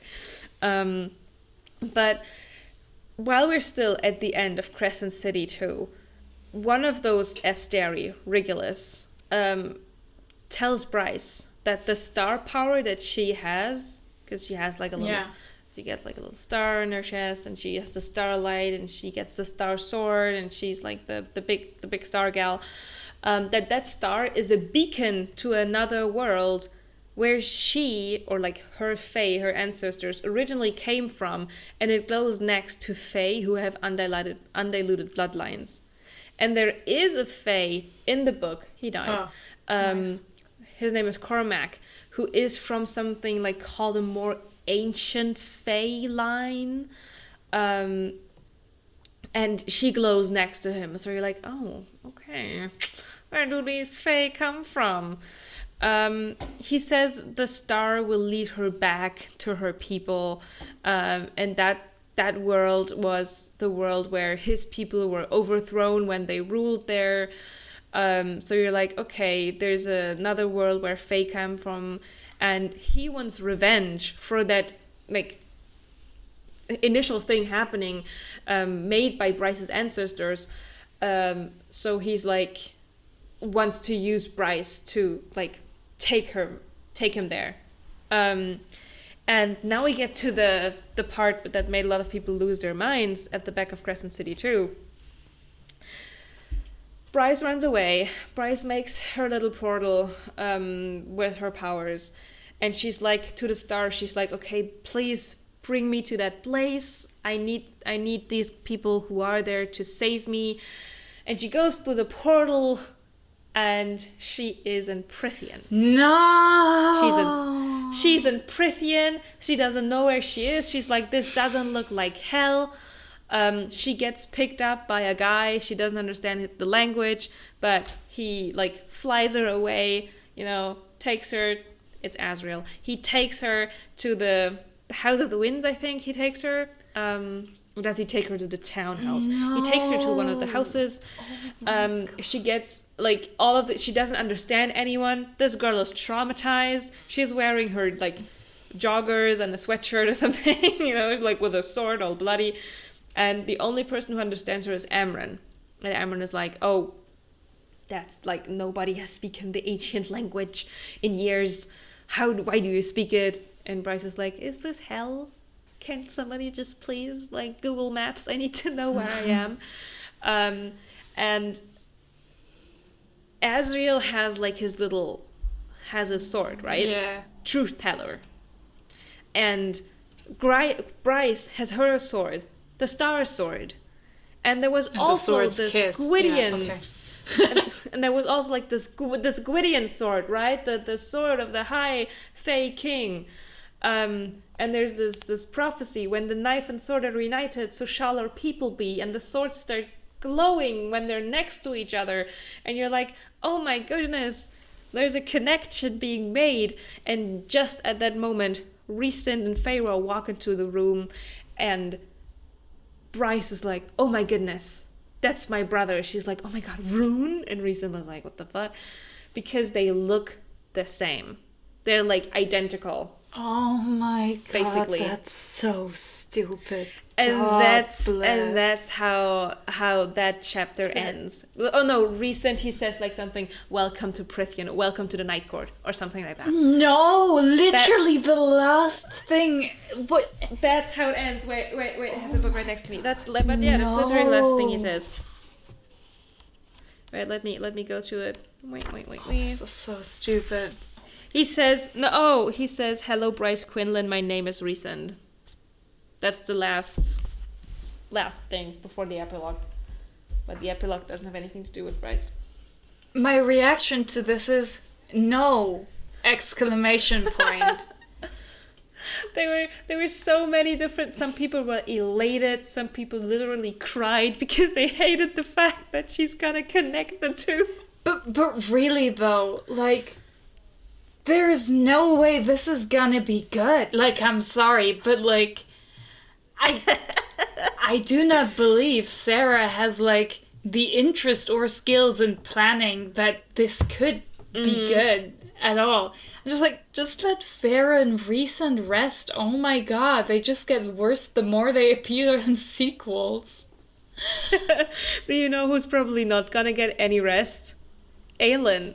Because when Aelin falls through the different portals, one of these blogs pointed out that Aelin also sees a world where a great city had been built along the curve of a river, the buildings impossibly tall and glimmering with lights. I thought that was just like a nod to like, oh, the real world. Aelin saw like a universe that's like a modern... But oh my... No! There's a high possibility that maybe when she wrote it, that's what she had in mind. But maybe...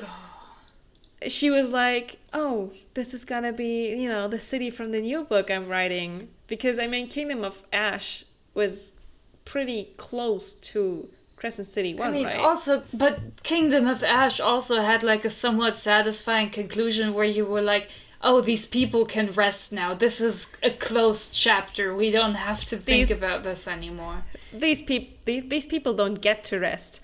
At some point in the books, Danica mentioned, so like the best friend, the friend who gets killed, she mentions that the shifters were also Fae, but of a different kind. So she basically alludes to they're like the kind of brave, throne of glass who can turn the into kind of Fae that are brave. Are any of those Fae also fucked Prythian? in that their animal form as a human? Because that would be very funny. That was still the funniest bit about Aelin. That was a really funny bit. Like, he's a madman. I was like, yeah, can't you see I've transformed? And it's like, you're the same. Haha, but look, my ears are round now. Haha. The shape-shifting skills. Basically we have like Bryce's Fae come from Prythian, Danica's Fae come from Arilea. And then there's these Avalon Fae, like the one, like, the one guy where she also like starts shining out of her chest. There's Avalon Fae. They are supposed to be super old, but they have the shadow powers, the recent shadow powers. No, the Asriel shadow powers. Oh, this is getting worse and worse. Sarah, stop. And there's lots of like what I thought were fun little Easter eggs all throughout Crescent City. Bryce works in this like very high class like collectors kind of library kind of thing. So like for an art dealer, Yeah. who also like collects stuff she's not supposed to be collecting, and there she collects books that like appear both in ACOTAR and in Throne of Glass, which I thought was like kind of a fun little nod. But people are now thinking, okay, that's the genuine connection. And then, so I tried to not put too many of like the unhinged theories in here that I've seen on TikTok. Fanfic. This is. But there's like something called the 8 spiked star, like one of like a symbol. It's the star that Bryce has in the middle of her chest when she gets her starlight powers. But this symbol is also everywhere in Nesta's book, like on the dead troves. Oh my god! So people kind of think that the Luna's horn kind of thing that Bryce uses to make her portals is the last like dead trove, because Nesta's like, oh, the missing piece is like as ancient bone, and the horn kind of is kind of bone. It was made from a person, and then it would turn into a horn. But so that's like the idea, and there's a high chance that this is happening because there's a lot of what's it called, evidence. There's lots of evidence for this in the books. And then in Silver Flames, there's said that like there was the Dalgans long before the Fae, like they created the Fae, and then they enslaved the Fae, and then they drank the magic power of the Fae. So it's like, were those the Asteri as well? Does that mean that Fae were created by the Asteri? Are the Asteri There's like lots of confusion God? going on. Is this like... I have no idea, and this is also where my my Maasiverse notes end, because I didn't want to include all of the this is getting worse and worse. See, this really is just these shiny ideas where you're like, yeah, but what if this was connected? Oh, but what if someone made... And it's like, there are things that just don't need this kind of intrigue. Like, if you read a fantasy novel, you're like, oh yeah, supernatural things just exist. The Faes are just also living beings that came into existence naturally, like every other form of life has done. Like, but no, we've got to turn this into an insane creationist clusterfuck. Oh my god, no. And that's why the world building is so like interesting in this sense, because we have seen that she can write stories that aren't perfect in world building, but they kind of work for their purpose. But then you have this gigantic clusterfuck of Crescent City. God, that nothing makes sense. And at no point in this, the only thing that makes sense is that they're kind of scared of humans, because humans are starting to like have technology that goes against... That's the only thing that makes sense, genuinely, in this whole thing. The thing is just that like Sarah's world building is like acceptable as a backdrop that is simply there to facilitate an interesting, in quotation marks, form of romance. Like, it is there to support and add some like interest and quirks to a character-driven story at its core. I feel like Sarah is very unsuited to telling a story which is about basically driven by discovering a world building, and like the world building being an integral part of the main mystery of like, oh, where does the world come from? What is the... How did this happen? It's like, why are you not just telling the story about like a murder mystery? Why must it be about the mystery of how your world got the way it is? This is so unnecessary, and in scope so ridiculous. Like, all of this for some bad sex scenes? Really? Is this what we're doing now? I guess it is. And that's... I feel like if we had ignored Crescent City in this episode, her world building would be kind of debatable. I mean, yeah, there was but- like fun things to talk about, like especially for example, also like the anachronistic, like weird misogyny that doesn't make sense in context of the worlds she builds. Oh my goodness! Or the yeah. obvious like heteronormativity and like the gender roles that are the same as in like modern day America in a world in which they should not apply in that way because they do not make sense for Faye to have. But like I feel like those are like very obvious like criticisms that are like, yeah, the weird fantasy misogyny is like in every mediocre YA book where somebody doesn't understand why misogyny exists in the real world and then is like, oh, people just hate to see girl bosses. Feminism is when woman is successful. Like, it's like... Yeah. That's not particularly outstanding. I feel like what's particularly outstanding about Sarah J. Maas is just like the insanity that's been happening. Because like really, most like mediocre fantasy writers who are not specifically good at world building just leave it vague. They're just like, oh yeah, these things exist and they work. How do they work? No one knows. It's not that important. Sarah J. Maas is like, No one needs to know. Here is a history of how this world came to be. It doesn't make sense. Don't worry. I'll explain it even more so it makes even less sense. And don't worry, there will be more contradictory information in the next book where characters meet in an insane crossover that no one asked for. It's just like you can say what you want about like Cassandra Clare, who keeps writing and writing more books in the same universe, but at least she's not doing this. Like, at least she's like, yeah, the rules remain kind of the same. Like, we're not addressing the weird like racist analogies of and like the racism inherent in like the whole Nephilim thing, but like, okay, whatever, it is what it is. But like Sarah J. Maas is just like, let me tell you the most insane unhinged story you've ever heard and it makes no sense, and also there are hot people in it that have sex sometimes and velvet wrapped steel is involved. The thing is, especially with Crescent City 1, there's just one explicit scene in there. And I was like actually pleasantly surprised by that. I thought, oh, you know, she's giving us a lot of things, and thankfully it's not a sex scene.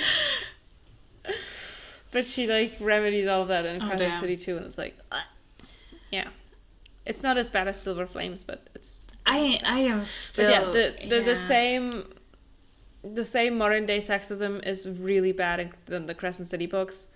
You have the new world called Alpha Hole, which is just like, call him asshole. You know, it's fine. Alpha meets asshole, but it's like there's this connection to, since they are Vanir, they must have like this guttural primal part of themselves. God, Sarah J. Maas, stop putting like your weird kinks so obviously into your books challenge. Impossible. Like, I get it. Like, I understand that whenever you write something, like, something of yourself will be in it, even if you try not to, or even if you try. But I feel like Sarah could try a little harder. At some point, like, the kinks are just so obvious that you're like, damn, ma'am, could you chill a little bit? Like, she was still trying to keep it a little, like, under wraps and, like, Throne of Glass. Then in ACOTAR it became, like, okay. And now in Crescent City it's just like, okay, tired, okay. She's just out there. She's just living life. I still can't get over the weird pregnancy shit in ACOTAR. I'm waiting for Crescent City to also start having some weird pregnancy shit in it. I honestly wonder at which point Crescent City kind of, like, fits in. Is it before the pregnancy plot? Probably not, because then it would have been talked about in Silver Flames. Yeah, so it must be sometime after the pregnancy plot. Is the child already an adult? Like, will we have, like, an adult Feyre child walking around. What is happening until then? Because the Feyre take some time to become adults, so that would be several Has Nesta become pregnant after she modified her body to more simply give birth to babies with wings? That's a lot of speculation going on, but I love it, and I'm so excited Tamlin what the still next year's going depressed? to bring. More news at 5. Yes. More news at 5. It's so stupid. Oh my god. All of the unhinged theories. There's just so much to talk about. Like, there are so many world building specifics that are just so bad. But also, it's just, at some point you're just like, well, I guess it's my fault for reading so much of it. Maybe I should stop. This is why I stopped, but I am delighted to hear more about it. I love learning about like bad books from other people. It's very good. I just can't stop. I don't know why. It's like I'm being held hostage. I mean, again, it's a win for me because you can tell me about it. But you have to read 800 page books that are getting less and less edited with time. There's also like a sort of a morbid curiosity on my part. I'm like, how? Because it's still entertaining me. I'm not at the point where I'm like, I don't want to read this because I'm not entertained. I'm still entertained, which is a good thing. I mean, can you imagine if she would have written Throne of Glass now? Like, Throne of Glass, first book, instead of the 300 pages it would be 700 pages. It would have several explicit sex scenes with both Dorian and Chaol, probably. There would be insane world building that makes no sense. It would be so weird. Instead of just a fancy castle that's between stone and crystal and glass, we would get the description of the whole kingdom, of how it came to be. We'd already get the whole background story on Aelin Gilithinius. Yeah, we'd already get some hints about how magic disappeared. We'd learn about I don't know, Dorian's childhood in detail already. We'd meet Chaol's father. We'd already get some of the fantasy racism. It'd be great. We'd get a slave terrorist who needs to be apprehended because terrorism is bad. Oh, yeah. But slavery's fine, I guess, if everyone's doing it. God, can you imagine? Just put a teenager in the mines. It's gonna be fine. The children yearn for it. That would be so insane. God. I'm happy I don't have to read that. Yeah, I'm also glad I don't have to read that. But really though, I feel like Throne of Glass as a book is not what I would call good literature. But I feel like I'd rather read that one again than read Crescent City. No, or then read A Court of Silver Flames even once. Yeah. Because I read Court of Silver Flames as an ebook because I didn't want to pay money for the printed version, I never realized how thick that book is until I spotted it in the bookstore, and I thought, oh my god, I read that. I read all of that. The book would be probably crazy. half as long if it didn't have the repetitive sex scenes or something. Honestly, it would already be half as long if we just skipped Cassian's unnecessary perspective. Yeah, but then... I get that people like having perspectives of both romantic partners, and I also think that's kind of fun, but not if it adds useless plot. I was also about to say, that's probably, it is fun and it can be interesting, but just because in theory it's fun doesn't mean it actually makes for good storytelling for a lot of stories, because a lot of the time you can kind of infer what the other person is thinking, who is not the point of view character, because it's also written in the way that we learn it, or we get a scene where they reveal how the plot was from their perspective, but we don't need scenes twice from each point of view. It's not necessary. Yeah, Cassian, like, as the one person who's not really good at, like, politics, he gets sent to political meetings and stuff. It's insane. The politics of all of Sarah J. Maas's work is also fascinating. Just the incompetence of every politician and like the lack of actual political structure that makes sense is fascinating. Like, I am not an expert on politics. I didn't like study political science. I haven't even taken like an introductory class. But I know enough about politics to be like, none of this works. All of this is stupid. Yeah. Like, it really doesn't. It's just, I mean, the whole, like, inner court is so stupid. And, like, it's the way it's organized is also stupid. Like, why? Okay, just call it, like, your friend group. You can just call them your besties. They don't need to be in government position. No, it's the inner circle. They're the inner circle, yeah. It's, I don't know what it's called in English, but it's Vetternwirtschaft. Yeah, it's just nepotism. It's just like, these are my besties, so they're important. They're important to me, so they're important to the economy as well. Like, they are all recent nepotism babies. Yeah, but really, though... And, like, with the added bonus of, like, being like, oh yeah, we call each other family even though we're not related. So real good nepotism where, like, it's not enough to just be friends. We also need to refer to each other as, like, brother and, like, sister and whatever. Or cousin. Oh, family.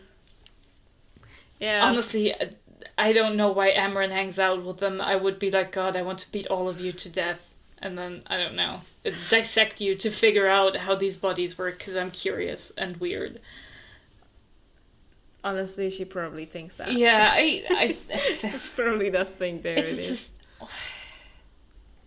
the thing really is about Sarah's books that, like, some of them have, like, compelling, like, little moments or little, like, ideas where you're like, oh, this is interesting. This could be good. Yes. But you also know it will never be good. You're like, this could be so good in a different story, but it's not gonna pay off here, and not in a way that's interesting if it does pay off. I remember I loved the beginning of Crescent City too. I was surprised. I was elated. I thought, yes, I'm gonna read a book that's gonna be fun, because it starts with the one aspect that I like about the story. It starts with the human rebellion. Yeah. It starts with people breaking out of, like, the Archangel, like, torture center, and, like, trying to get away. And there's this very, like, there's actual stakes here. It's not Invincible Being 1 fights against Invincible Being 2. It's like small people who are like very at the bottom of the food chain, and it starts with them, like, trying to get away, and, like, one of them not making it, like, sacrificing herself, or might she not be dead, we don't know, but that's kind of, that would make me excited, and that's an idea where I thought, yes, please continue with this idea, but it doesn't really go anywhere much, only for us to, like, have Bryce being included into this, because she's like, oh, I can't just let them be. I have to help them. Yeah. And it's just not fun, because she's trying to tell a story that isn't Bryce's story, but she tries to tell it in Bryce's story. I feel like this is, like, it's the same vibe of, like, the later Fantastic Beasts movies, where it's like, this is the wrong protagonist for the story you're focusing on. Like, if you want to tell the story, tell it with a different protagonist, but this makes no sense. Yeah. It's like, why is she here? Yeah, it's like, this is not about you, Bryce. Leave. And it makes it kind of infuriating. But, yeah. The whole world building, it's kind of collapsing in on itself for now. Like a you know, like a star at the end of its life cycle, there will be, like, one last, like, hooray, a little supernova explosion as Crescent City 3, like, with 1,300 page length or whatever, like, gets dropped on you, and then it's over. Yeah. I thought of it like a house of cards, but it's not like a super elaborate kind of house of cards. It's more like you're surprised that you've managed to stack it as high as you have. And now you're getting kind of cheeky and you're Yeah, putting more you stuff should onto stop it and then putting it's the just cards collapsing. up, Sarah. Sarah, the house is high enough. Sarah, no, Sarah, stop. The house is falling. The house of flames and what was it? Now the flames and shadow. It's gonna go up in flames. I stand by my comment. A flame of a house of flame and shadow is the name of my domestic Lucian / Azriel fic. This is no, I do not take constructive criticism. Honestly, I love these kind of crack ships. It's not even a crack. This is not a crack ship. A crack ship would be like Rowan and Azriel. A crack ship are people who like have have barely any entry and like make no sense to be together. But like Azriel and Lucian have like some sort of chemistry, which is fighting over a girl for a while, I guess. And also one carrying the other princess style for a while, so I think that's also that's a good reason. Yeah, and they're both attractive and have daddy issues. I think they're perfect for each other, and I think Elaine should just get a girlfriend somewhere. Oh, not a lot, but a handful of people is actually shipping Elaine with Tamlin. They think that that's kind of the arc she's gonna go. Oh God, no! Because she's a spring girl. Can you imagine? And either she is gonna like turn evil, and then she's gonna be evil with Tamlin together, or but Tamlin is like in his depressed phase. Oh my God, can you imagine the guy who was like so in love with your sister that he like compromised his morals to get her back from an evil guy is then no, this is literally this is. I hope it doesn't happen. Dating two sisters is strong CW energy, but like no, yikes! I don't want it. No, put it away. I hate it.